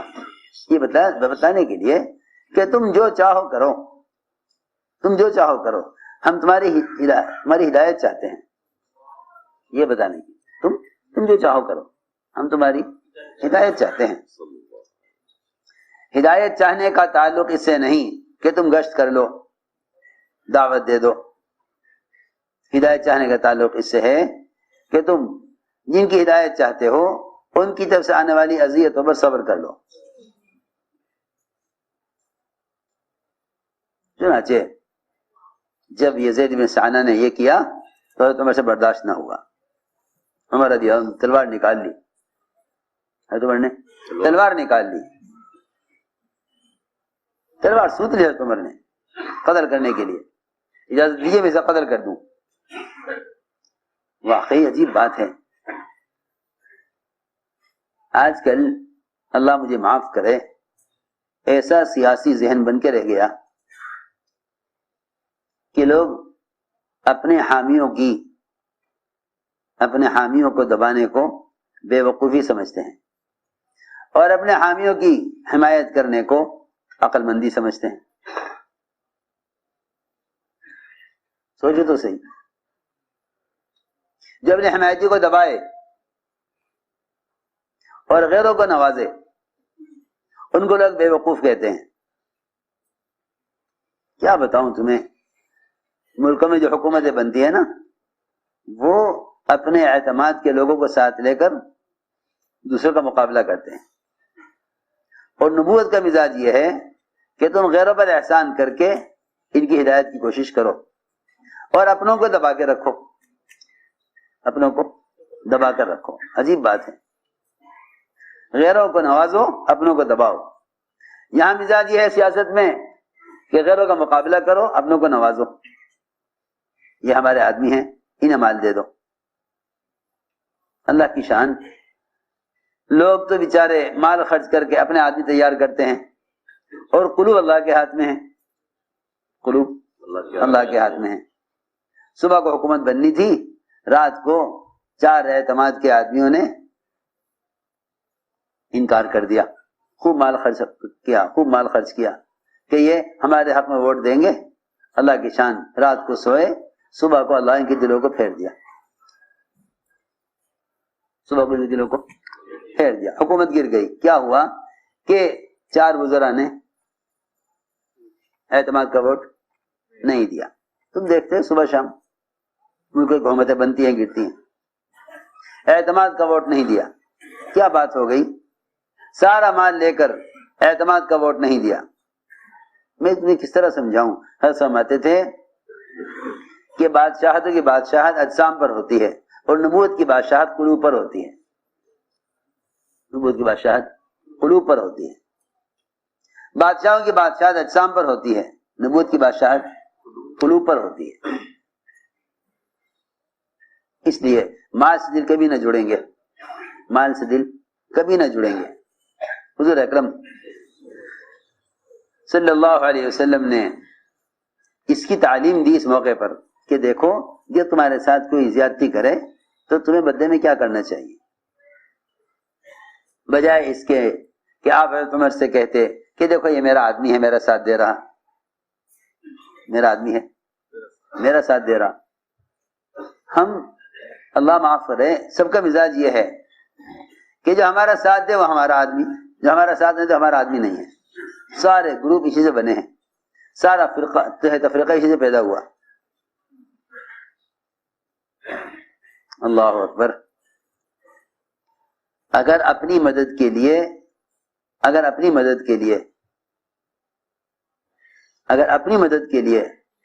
انصار کا لفظ کہہ کر بھی پکارا جائے تو یہ لفظ بدبودار ہے، یہ لفظ بدبودار لفظ ہے۔ اگر اپنی مدد کے لیے انصار کو پکارا جائے تو یہ لفظ بدبودار ہے۔ احد میں یہ لفظ پکارا گیا یا الانصار، آپ نے فرمایا اے انصار مدد کرو اللہ کے دین کی۔ اللہ کا نام اتنا پسند ہے کہ آپ نے فرمایا کہ انصار میرے بدن سے چپکا ہوا کپڑا ہے۔ انصار ایک وادی میں چلیں اور مہاجر ایک وادی میں تو میں انصار کے ساتھ چلوں گا۔ انصار میرے رازوں کا صندوق ہے۔ اتنا محبوب لفظ انصار۔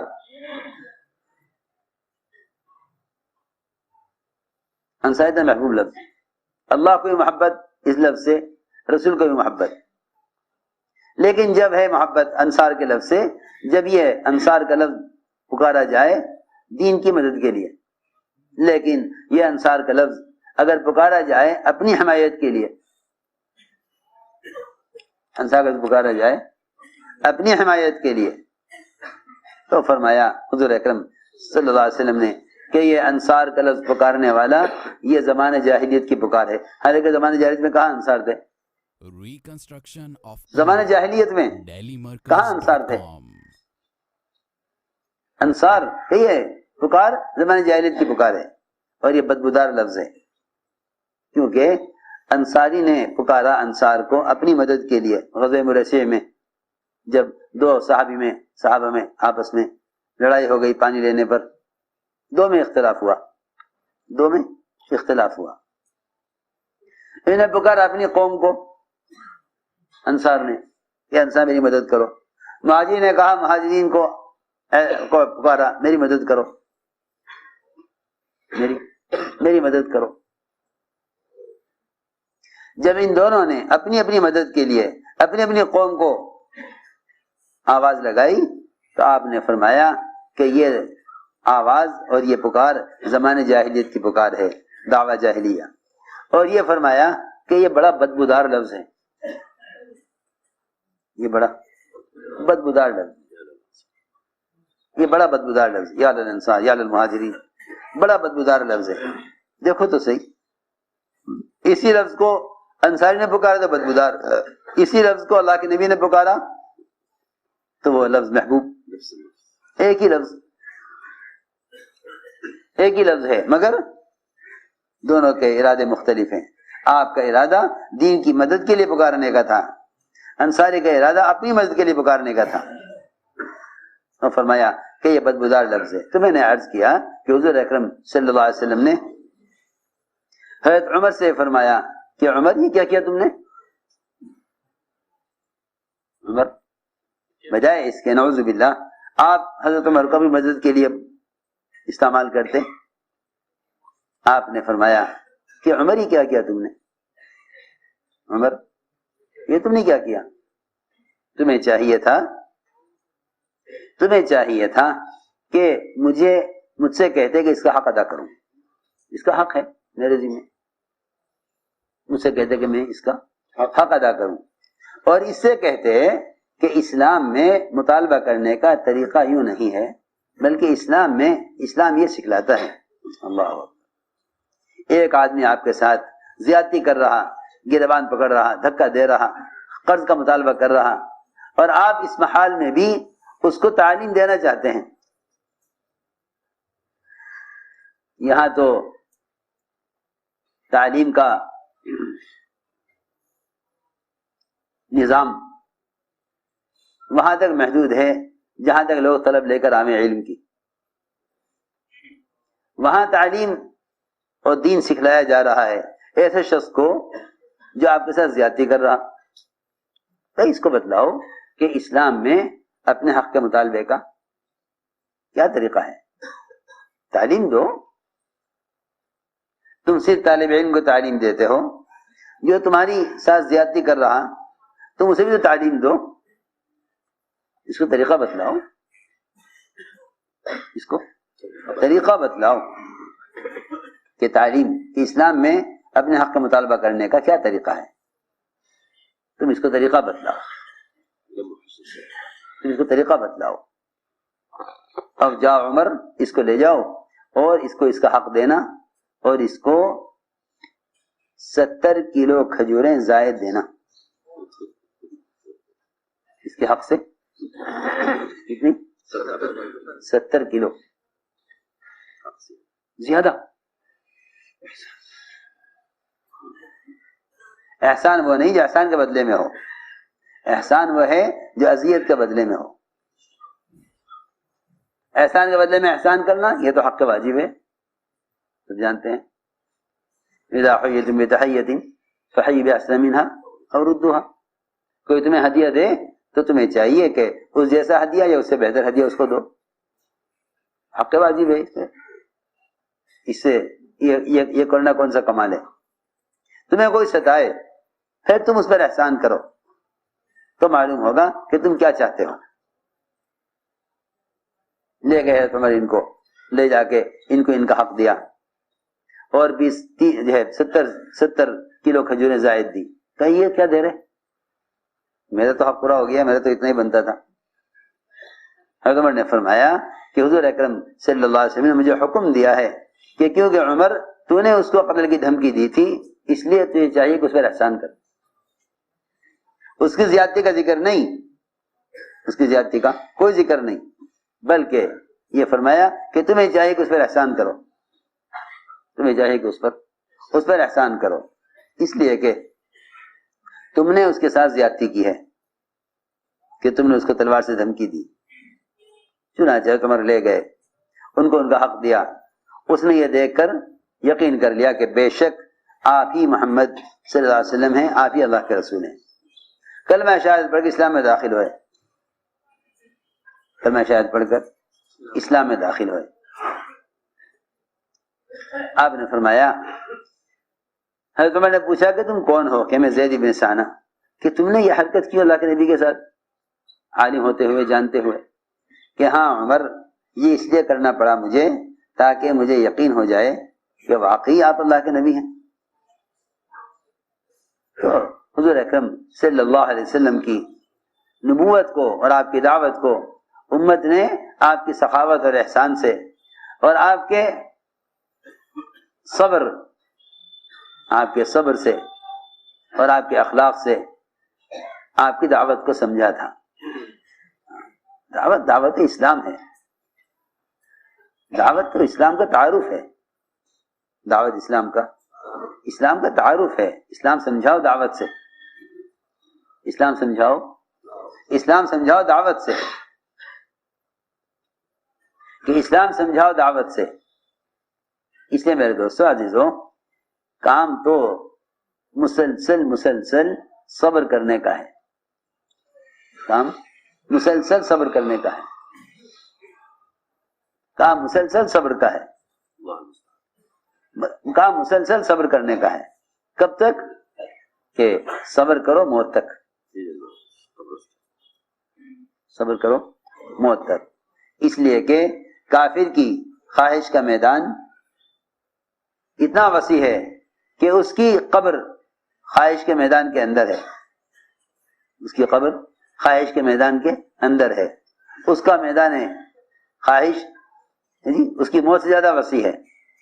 اسی طرح مومن کے لیے صبر کا میدان اس کی قبر سے بھی زیادہ وسیع ہے۔ کیوں؟ اس لیے کہ اسے موت تک صبر کرنا ہے، اسے نہیں معلوم کب دنیا سے جائے گا۔ اس لیے مومن کے صبر کا میدان، مومن کے صبر کا میدان اسی طرح وسیع ہے جس طرح کافر کی خواہشات کا میدان وسیع ہے۔ حضور اکرم صلی اللہ علیہ وسلم نے اس طرح اپنے صحابہ کو صبر کا عادی بنایا، اپنے صحابہ کو اس طرح صبر کا عادی بنایا کہ تم صبر کرتے رہو یہاں تک کہ مجھ سے آ کر حوض پر مل لینا، مجھ سے آ کر حوض پر مل لینا۔ انتقام کا جذبہ اللہ کو پسند نہیں ہے، انتقام کا جذبہ اللہ کو پسند نہیں ہے، کہ اللہ تعالیٰ کو انتقام کا جذبہ پسند نہیں ہے۔ اس لیے اس کام میں موت تک صبر ہی صبر ہے۔ آپ ابو ذر غفاری سے یہ فرمایا تھا کہ ابو ذر درگزر کرتے رہنا، جہاں ذمہ دار تمہیں لے جائیں وہاں ان کے ساتھ چلتے رہنا، جہاں یہ تمہیں بھیجیں تقاضے پر جاتے رہنا، یہاں تک کہ تم اسی حالت پر آ کر مجھ سے قیامت میں مل لینا، اسی حالت پر قیامت میں مجھ سے آ کر مل لینا۔ لوگ پوچھتے ہیں کہ صبر کب تک کریں؟ دیکھو تو صحیح، جس طرح کوئی شخص یہ نہیں جان سکتا کہ وہ دنیا سے کب جائے گا، اس طرح کوئی شخص یہ نہیں جان سکتا کہ صبر کب تک کرنا ہوگا۔ جب صبر کرنا موت تک ہے اور موت کی کسی کو خبر نہیں ہے، کہ جس طرح تم دنیا میں رہنے کی مدت طے نہیں کر سکتے، کوئی دنیا میں رہنے کی مدت طے نہیں کر سکتا، تو جب دنیا میں رہنے کی مدت نہیں طے کر سکتے تو صبر کی مدت کیسے طے کر سکتے ہو؟ جب دنیا میں رہنے کی مدت طے نہیں کر سکتے تو صبر کی مدت کیسے طے کر سکتے ہو؟ اس لیے تربیت اور ترقی، کیونکہ تربیت ہونے کے بعد پھر جو صبر آتا ہے وہ ترقی کے لیے آتا ہے. ایک تو صبر آتا ہے تربیت کے لیے کہ آدمی راستے پر آ جائے. پھر راستے پر آنے کے بعد سفر شروع ہوتا ہے. اب جو صبر ہوگا وہ درجات کی بلندی ہوگی. انبیاء علیہ السلام کا صبر کرنا وہ ترقی درجات کے لیے ہے. ترقی درجات کے لیے ہے. انبیاء کا صبر کرنا ترقی درجات کے لیے ہے کہ اس سے آپ کا درجے کو بڑھانا مقصود ہے. ایک حالات آتے ہیں راستے پر لانے کے لیے، پھر حالات آتے ہیں راستے پر چلنے کے لیے، پھر حالات آتے ہیں راستے پر چلنے کے لیے. بس داعی کے لیے صبر ایسا ہے جیسے گاڑی کے لیے تیل ضروری ہے. گاڑی کے لیے تیل ضروری ہے. جہاں تک تمہارا صبر ہے وہیں تک تمہارا سفر ہے. جہاں لوگ کہہ دیں گے کہ اب صبر نہیں ہوتا وہاں سفر ختم ہو جائے گا کہ یہ کام تو شروع سے لے کے آخر تک اذیتوں کے ہی برداشت کرنے کا ہے. اس لیے دوستو عزیزو، اپنے آپ کو اللہ کے یہاں قبول کرواؤ قربانیوں سے. اللہ کے اپنے آپ کو قبول کرواؤ قربانیوں سے، اس لیے کہ آگے بڑھنے کا تعلق اس راستے میں مخلوق سے نہیں ہے. اس کام میں آگے بڑھنے کا تعلق مخلوق سے کوئی نہیں ہے. کوئی کسی کے ذریعے سے آگے بڑھ جائے یا کوئی کسی کو پیچھے ہٹا دے، اس کام میں اس کا کوئی تصور ہی نہیں ہے. اس کام میں اس کا کوئی تصور ہی نہیں ہے. جس طرح پرندے فضا میں اپنے پروں سے ترقی کرتے ہیں، پرندے فضا میں اپنے پروں سے ترقی کرتے ہیں، بجناحیہ ترقی فی الجو. اسی طرح داعی ہدایت اور نصرت ان دو چیزوں کو جمع کرنے سے اس راستے میں ترقی کرتا ہے. یہ نہ کہو کہ فلاں بے اصولی کر رہا تو مجھ پر کیوں پابندی ہے. سوچو تو صحیح، فلاں ترقی کر رہا تو مجھ پر کیوں پابندی ہے، فلاں بے اصولی کرے تو مجھ پر کیوں پابندی ہے. ایک کا چلنا دوسرے کے چلنے پر موقوف نہیں. یہ تو اللہ مجھے معاف کرے جانوروں کا مزاج ہے. اگر ایک بھیڑ اڑ گیا تو سارے اڑ جائیں گے، ایک چل پڑا تو سارے چل پڑیں گے. بھیڑوں کا مزاج ہوتا ہے نا، ایک اڑ گیا تو سارے اڑ جائیں گے. یہ حیوانیت ہے، یہ حیوانیت ہے. یوں نہ کہو کہ فلاں اصول پر چلے گا تو ہم بھی چلیں گے، فلاں میں اصولی کرے گا تو ہم بھی کریں گے.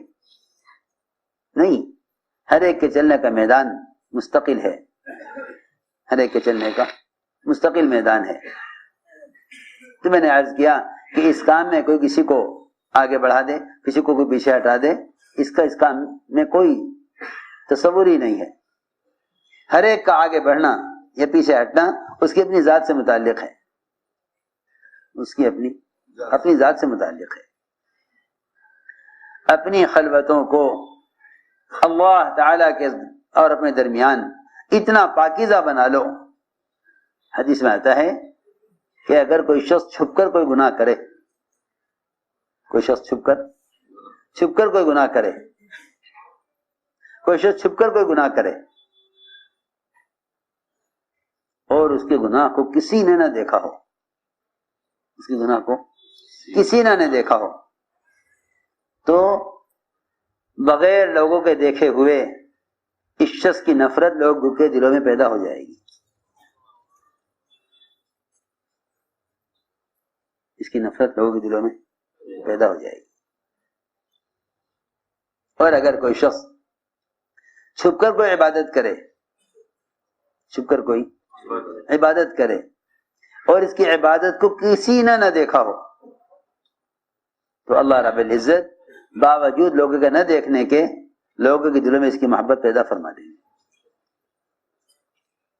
اس لیے فرمایا کہ اگر تم یہ چاہو کہ موت سے پہلے، آخرت سے پہلے، جنت میں جانے سے پہلے دنیا میں یہ جاننا چاہو کہ تمہارا اللہ کے یہاں کیا مقام ہے، تو یہ دیکھ لو کہ مخلوق میں تمہارا کیا مقام ہے. یہ آسان بات ہے. مخلوق میں تمہارا کیا مقام ہے. مخلوق اپنا مقام دیکھ لو تو معلوم ہو جائے گا کہ اللہ کے یہاں تمہارا کیا مقام ہے. اس لیے کہ آپس کے تعلقات کے درست ہونے اور آپس کے معاملات اور آپس میں محبتوں کے پیدا ہونے کے لیے سب سے بنیادی شرط اپنا اللہ کی ذات کے ساتھ تعلق گہرا کرنا ہے. اصل بات یہ ہے. اس وقت میں نے غور کیا جتنی کوششیں لوگ ظاہری تعلقات کو بنانے پر کر رہے ہیں اتنی کوشش خلوت میں اپنے اللہ کے درمیان کے تعلقات پر نہیں کر رہے. ورنہ جو اپنے اللہ کے درمیان کے معاملے کو درست کر لے اللہ اس کے مخلوق کے درمیان کے معاملات کو درست فرما دیں گے. من اصلح ما بینہ وبین اللہ اصلح اللہ ما بینہ وبین خلقہ. جو یہ چاہے کہ اس کے مخلوق کے درمیان کے حالات درست ہوں وہ اس پر غور کر لے کہ اس کے خالق کے درمیان کے حالات کا کیا حال ہے. اس لیے ہم نے عرض کیا کہ اس کام میں تقدم اور آگے بڑھنا وہ تمام جتنی بھی ظاہری شکلیں ہیں آگے بڑھنے کی وہ اصل میں اہل دنیا کا قانون اور طریقہ ہے. کیونکہ دنیا کا اصول یہ ہے کہ آگے بڑھنے کے لیے وہ مخلوق پر محنت کرتے ہیں. آگے بڑھنے کے لیے مخلوق پر محنت کرتے ہیں. آگے بڑھنے کے لیے مخلوق پر محنت کرتے ہیں. سنو غور سے. اور شہرت سے ان کو اپنی مقبولیت کا دھوکہ لگ جاتا ہے. اس لیے کہ شہرت اور قبولیت ان کی آپس میں سرحدیں تو ملتی ہیں مگر یہ دونوں چیزیں ایک دوسرے کے بالکل متضاد ہیں. شہرت اور قبولیت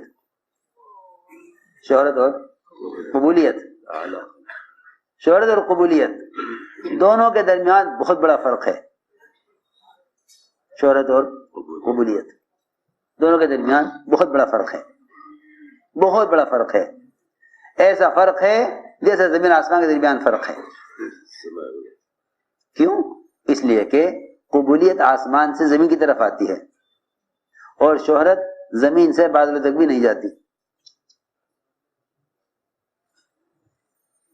شہرت زمین سے بادلوں تک بھی نہیں جاتی.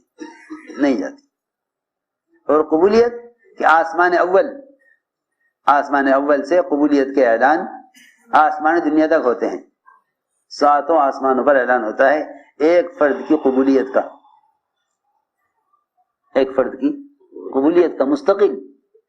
یعنی کہ فلاں جماعت فلاں گروہ فلاں تحریک فلاں تنظیم اللہ کے ہاں قبول ہے نہیں، بلکہ فلاں فرد ایک آدمی اللہ سے محبت کرتے ہیں. فرشتوں سے محبت کرو. پھر وہ ملائکہ دوسرے آسمان والوں کو، وہ ملائکہ تیسرے آسمان والوں کو، وہ ملائکہ چوتھے آسمان والوں کو، وہ ملائکہ آسمان دنیا تک اعلان ہوتا دنیا میں ان کی محبت لوگوں کے دلوں میں اتار دی جاتی ہے. معاملہ وہاں سے ہے. رہے اہل دنیا وہ سمجھتے ہیں کہ جن کے ہاتھ میں مال ہوگا اور اسباب ہوں گے لوگ ان پر اپنے مال اور اسباب سے ان کے دلوں پر بادشاہت کر لیں گے. ایسا ممکن نہیں ہے.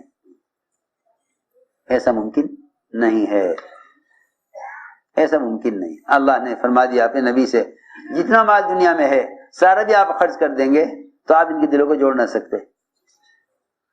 اللہ نے ان کے دلوں کو جو جمع کیا ہے جوڑا ہے وہ اللہ تعالیٰ کا فضل ہے. اس کام کی وجہ سے آپ ان کے دلوں کو جوڑ نہیں سکتے تھے اگر ساری دنیا کا مال بھی خرچ کر دیتے. کیونکہ مال سے دلوں کا جوڑنا سیاست کا مزاج ہے اور اعمال سے دلوں کا جوڑنا اس سے دلوں میں بے غرض محبت پیدا ہوتی ہے. اس کو ود کہتے ہیں. ود کہتے ہیں بے غرض محبت کو. جن محبتوں میں اغراض ہوتی ہیں ان سے عداوتیں پیدا ہوتی ہیں.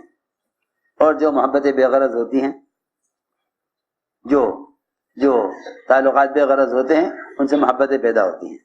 اس لیے ہمیں کسی سے کوئی غرض نہیں سوائے ہدایت کے. تو اللہ رب العزت ایمان اعمال صالحہ پر جمع ہونے کو دلوں کے اندر حقیقی محبتوں کے، بے غرض محبتوں کے پیدا ہونے کا ذریعہ بنا دیں گے. اس لیے فرمایا کہ اس کام میں قربانیوں سے آگے بڑھو، اس کام میں قربانیوں سے آگے بڑھو، اس کام میں قربانیوں سے آگے بڑھو، اس کام میں قربانیوں سے آگے بڑھو، تعلقات سے نہیں، تعلقات سے نہیں. کیونکہ مخلوق کے تعلق سے آدمی سیاست میں آگے بڑھتا ہے، خالق کے تعلق سے دعوت میں آگے بڑھتا ہے. یہ سیدھی بات ہے. جتنی بھی حکومتیں بنتی ہیں نا دنیا میں، وہ سب مخلوق کے تعلق سے، مخلوق کی تائید سے اربوں خربوں روپیہ خرچ کرتے ہیں وزیر بننے کے لیے. جی ہاں. اور پھر ایک مدت کے بعد پھر انتخابات، ایک مدت کے بعد پھر انتخابات. اور دعوت میں ایسا نہیں ہے کہ دعوت میں جو اللہ کے ہاں ایک مرتبہ قبول ہو گیا، اگر وہ صفات قبول کے ساتھ چل رہا ہے تو موت تک اللہ رب العزت اس سے کام لیتے ہیں. سیاست میں تم دیکھو گے وہ 5 سال کی 4 سال کی مدت ہوگی، انتخابات ہوں گے،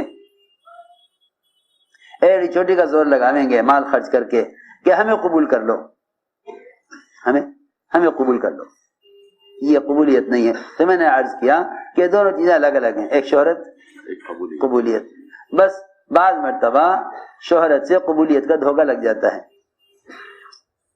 شہرت سے قبولیت کا دھوکہ لگ جاتا ہے. آدمی مشہور ہوتا ہے مقبول نہیں ہوتا، اور جو مقبول ہوتا ہے مشہور نہیں ہوتا. یہ عجیب بات ہے. مقبول ہوتا ہے وہ مشہور نہیں ہوتا. یہ حدیث میں ہے کہ اللہ تعالیٰ کے مخلص بندے وہ ہیں، کھو جائیں تو کوئی تلاش نہ کرے، مل جائیں تو کوئی پرواہ نہ کرے، مل جائے تو کوئی پرواہ نہ کرے. وہ لوگ مقبول نہیں ہوتے جو اپنی طرح لوگوں کو متوجہ کریں، اپنی طرح لوگوں کو متوجہ کریں، وہ مقبول نہیں ہوتے. اپنا تعارف کرانے والے بھی مقبول نہیں ہوتے. یہ اپنا تعارف وہ کراتے ہیں جو شہرت چاہتے ہیں، جو شہرت چاہتے ہیں وہ اپنا تعارف کراتے ہیں. محمد صلی اللہ علیہ وسلم سے آنے والا پوچھا کرتا تھا ایکم محمد، ایکم عبد المطلب، تمہیں نبی کون سے ہیں؟ تمہیں نبی کون سے ہیں؟ حضور اکرم صلی اللہ علیہ وسلم کے لیے کوئی ایسی امتیازی مجلس اور شان نہیں تھی کہ جس سے آنے والا آپ کو پہچانے. نیا آنے والا پوچھتا تھا ایکم محمد، تمہیں محمد کون سے ہیں؟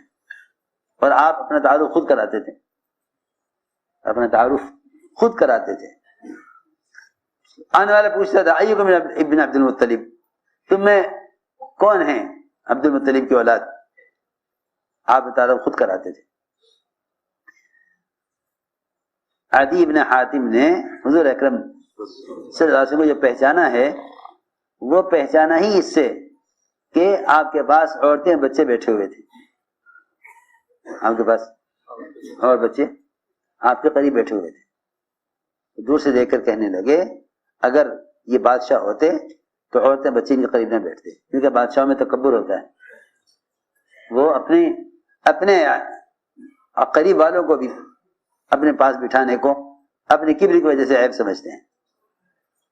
تو کہنے لگا ہاں یہ نبوت ہے، اگر یہ بادشاہ ہوتے تو عورتیں بچے ان کے قریب نہ ہوتے. قبولیت کا تعلق تواضع سے ہے، قبولیت کا تعلق تواضع سے ہے،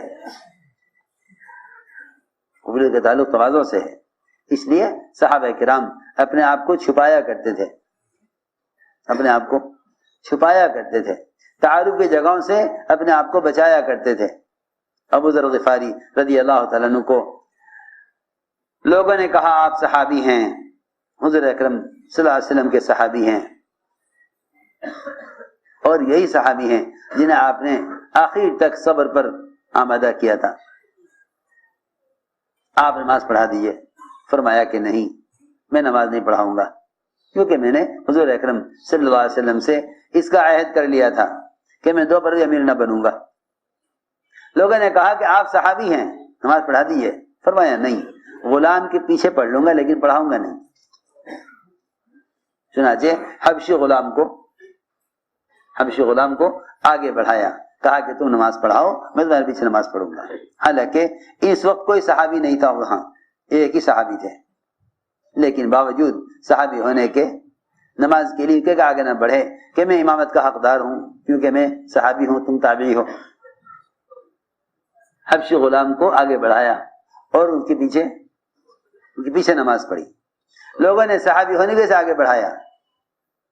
میں نے عرض کیا شہرت قبولیت کا بہت بڑا فرق ہے، شہرت قبولیت میں بہت بڑا فرق ہے۔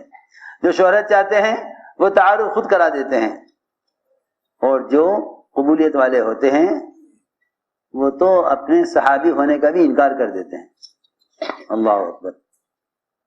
دو آدمی نکلے تلاش میں حضرت سلمان فارسی کی، سلمان فارسی ان کی تلاش میں نکلے دو آدمی، ان کے علاقے میں پہنچے، تلاش کرتے کرتے وہاں پہنچے تو پوچھا لوگوں سے کہ بھئی سلمان فارسی، کہ ہاں یہ سامنے گھر ہے ان کا، اس گھر میں ہے۔ وہاں پہنچے، سلمان فارسی رضی اللہ تعالیٰ عنہ بیٹھے ہوئے تھے، ملاقات ہوئی، پوچھا انہوں نے کہ آپ سلمان فارسی ہیں؟ کہ جی میں سلمان فارسی۔ آپ نے حضور اکرم صلی اللہ علیہ وسلم کا زمانہ پایا؟ کہ ہاں ہم نے خوب زمانہ پایا آپ کا، اور ہم یہاں آپ کے ساتھ غزوات میں شریک ہوئے۔ ساری بات سن کر کہنے لگے کہ آپ صحابی ہیں؟ کہنے لگے سلمان فارسی کہ نہیں، میں صحابی نہیں ہوں، میں صحابی نہیں ہوں، سلمان فارسی تو میرا نام ہے لیکن میں صحابی نہیں ہوں۔ تو میرا خیال ہوا کہ اسی نام کے کوئی اور صاحب ہوں گے یہ جو اپنے صحابی ہونے کا انکار کر رہے ہیں۔ ایک نے کہا چلو اٹھو یہاں سے، ہم تو غلط آ گئے، یہ کوئی اور آدمی ہے۔ تو پوچھا ان سے آپ صحابی ہیں؟ کہ نہیں میں صحابی نہیں۔ جب اٹھ گئے وہاں سے جانے لگے تو سلمان فارسی نے فرمایا کہ تمہیں کس کی تلاش ہے؟ کہ ہمیں تو ان کی تلاش ہے جنہوں نے حضور اکرم صلی اللہ علیہ وسلم کو دیکھا ہے، وہ سلمان فارسی کی تلاش ہے ہمیں۔ تو فرمانے لگے کہ ہاں میں نے آپ کو دیکھا ضرور ہے لیکن صحابی نہیں ہوں۔ یہ کیسے ہو سکتا ہے؟ یہ کیسے ہو سکتا ہے؟ یہ کیسے ہو سکتا ہے کہ آپ سلمان فارسی ہوں اور آپ صحابی نہیں ہیں؟ فرمانے لگے دیکھو صحابی تو وہ ہے کہ جس کا قیامت میں حشر آپ کے ساتھ ہو جائے۔ جب تک وہاں فیصلہ نہ ہو جاوے آپ کے ساتھ حشر ہونے اور جنت میں داخلے کا، اس وقت تک ہم دنیا میں اپنے آپ کو صحابی نہیں کہہ سکتے۔ حالانکہ جس نے ایمان کے ساتھ ایک نظر آپ کو دیکھ لیا اپنی حیات میں وہ صحابی ہو گیا۔ جس نے ایمان کے ساتھ آپ کو ایک نظر دیکھ لیا وہ صحابی ہو گیا۔ حالانکہ یہ وہ صحابی ہیں کہ جب حضور اکرم صلی اللہ علیہ وسلم ان سے بات کرتے تھے تو کوئی دوسرا شریک، تیسرا کوئی شریک نہیں ہو سکتا تھا، اتنا قرب تھا۔ خندق کی کھدائی ان کے کہنے پر ہوئی، سلمان فارسی کے مشورے پر خندق کھدائی ہوئی، ورنہ اس سے پہلے اسلام میں خندق کھود کر مقابلہ کرنا مشرک کفار سے نہیں تھا۔ یہ پہلے شخص ہیں جن کی رائے پر خندق کھودی گئی۔ اتنے مشیر خاص آپ کے مشیر خاص، لیکن خود صحابی ہونے کا انکار کر رہے کہ قیامت میں پتہ چلے گا کہ ہم صحابی ہیں یا نہیں۔ تو میں نے عرض کیا کہ قبولیت اور شہرت میں بہت بڑا فرق ہے۔ قبولیت کا تعلق صفات قبولیت سے ہے، شہرت کے لیے صفات کی ضرورت نہیں ہے۔ شہرت کے لیے صفات نہیں، بلکہ قبولیت کے لیے صفات ہیں کہ اللہ رب العزت جس کو چاہتا ہے اپنے کام کے لیے قبول کر لیتا ہے. ہاں بھائی انتخاب اللہ کی طرف سے ہوتا ہے، اس لیے اپنے آپ کو اللہ کے یہاں منتخب کراؤ. اس کے لیے دو راستے ہیں، ایک اخلاص، دوسرے قربانیاں. اخلاص اور قربانیاں اللہ کے یہاں اپنے آپ کو اس کے لیے قبول کرواؤ. دو آدمی حضرت عمر کے قریب آ کر بیٹھے، سہیل بن عمرو، حارث بن ہشام، دونوں حضرت عمر نے قریب کیا.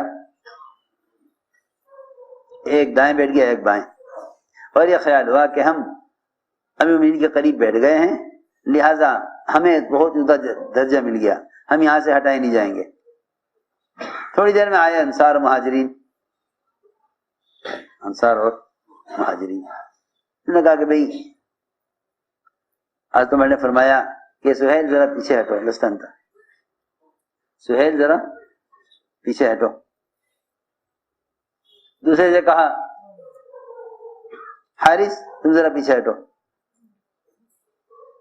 اب ظاہر بات ہے کہ جو لوگ محنت کے میدان میں نہیں ہوں گے ان کو کام کرنے والے پہچانیں گے بھی نہیں،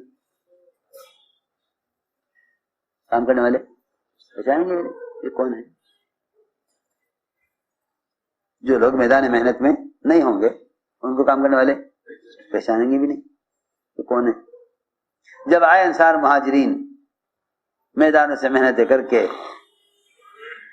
تو انہوں نے آ کر کہا بھئی آپ کون ہیں، ذرا پیچھے ہٹ جاؤ، ہمیں تمہارے کو کاغذی سنانی ہے. وہ آگے بڑھ گئے.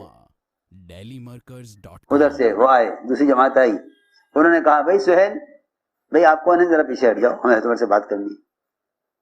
روایت میں ہے یہ دونوں پیچھے ہٹتے رہے، لوگ آ کے آگے بڑھتے رہے، یہاں تک کہ کمرے سے یہ باہر نکل گئے، حضرت عمر کے قریب بیٹھے ہوئے. اب شکایت ہوئی کہ بھئی دیکھو ہمیں نکال دیا، ہمیں نکال دیا. ہاں روایت میں ہے ہمیں نکال دیا. لیکن وہ تھے اس زمانے کے لوگ، وہ سمجھتے تھے کہ آگے بڑھنے پیچھے ہٹنے کے کیا اسباب ہیں. انہوں نے کہا ایک دوسرے سے کہ دیکھو امیر پر الزام نہیں نکالے جانے کا، اس کا الزام تو ہمارے اپنے اوپر ہے، یہ بھی آگے انہیں موقع دیا گیا کام کا، ہمیں موقع دیا گیا کام کا. انہوں نے کام کے تقاضوں کو پورا کیا، یہ آگے بڑھ گئے. کام کے تقاضوں کو پورا کیا، یہ آگے بڑھ گئے. ہم نے کام کے تقاضوں کو پورا نہ کیا تو ہم باوجود آگے ہونے کے پیچھے کر دیے گئے. لمن شاء منکم ان یتقدم او یتأخر، ہر ایک کو کے لیے اپنی اپنی چاہت ہے سب کی، چاہو آگے بڑھ جاؤ آگے بڑھنے کے راستے سے، چاہو پیچھے ہٹ جاؤ. اللہ نے تو صحابہ سے کہہ دیا ان تتولوا یستبدل قوما غیرکم، تم نہیں کرو گے ہم دوسروں کو لائیں گے. اللہ اکبر. جب سارے لوگ چلے گئے، کمرہ خالی ہو گیا، تو یہ دونوں حضرت عمر کے پاس آئے، آ کے کہا مومنین یہ آج ہمارے ساتھ کیا ہوا، ہم تو آپ کی برابر بیٹھے ہوئے تھے، آپ کے برابر سے ہٹ کر پیچھے چلے گئے، باہر نکل گئے. اور دونوں نے آگے اعتراف کیا کہ بات اصل میں یہ ہے ہماری اپنی غلطی ہے کہ ہم قربانیوں کے کام کے محنت کے میدان میں نہیں تھے. اب بتائیے مومنین ہم ان لوگوں کے ساتھ کیسے ہو سکتے ہیں جو آپ کے قریب آ گئے، ان کے ساتھ کیسے ہو سکتے ہیں جو آپ کے قریب آ گئے. حضرت عمر نے فرمایا کہ دیکھو بھائی بات یہ ہے کہ دنیا میں تمہارے ان کے ساتھ ہو نہیں سکتا، دنیا میں تمہارے ان کے ساتھ نہیں ہو سکتا. روایت میں ہے کہ دنیا میں تمہارے ان کے ساتھ نہیں ہو سکتا، کیونکہ جو آگے بڑھ گیا وہ بڑھ گیا، جو آگے بڑھ گیا وہ بڑھ گیا.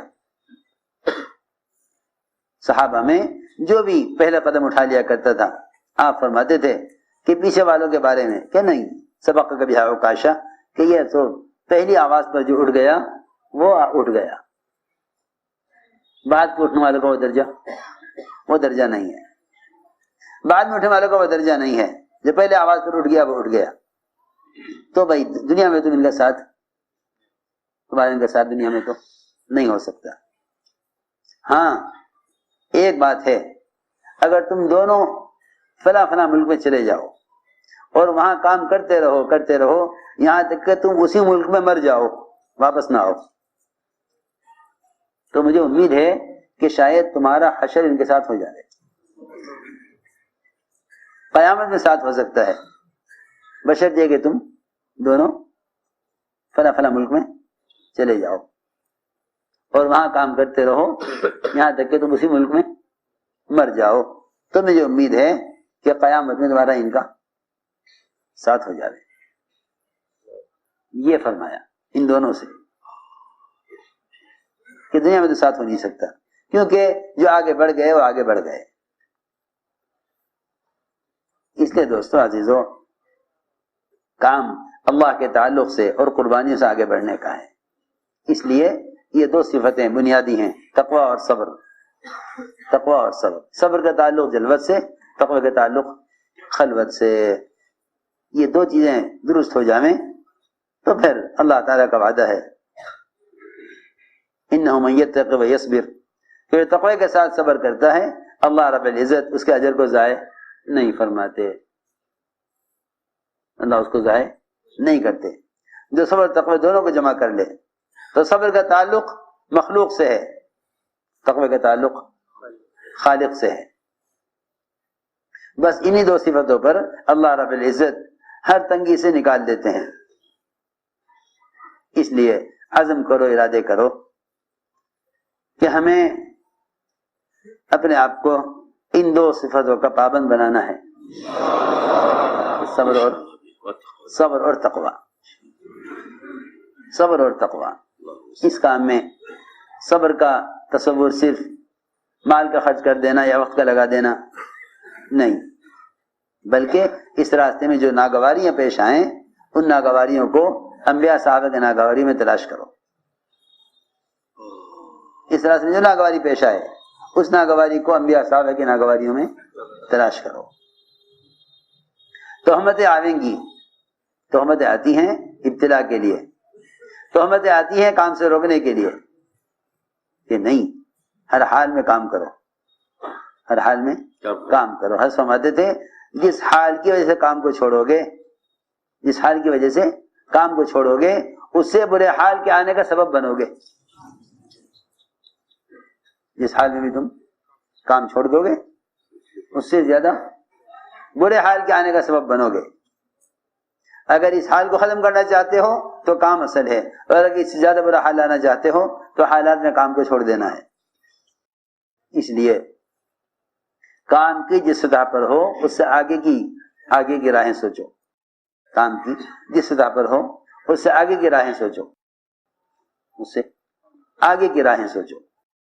اس لیے کہ اس امت میں دعوت کے اعتبار سے اس امت کی سطح وہ ہے جہاں محمد صلی اللہ علیہ وسلم امت کو چھوڑ کر گئے ہیں، وہاں پہنچنا اور امت کو وہاں پہنچانا یہ سب کی ذمہ داری ہے۔ اس کے لیے عزم کرو، ارادے کرو، ہمت کر کے فرماؤ۔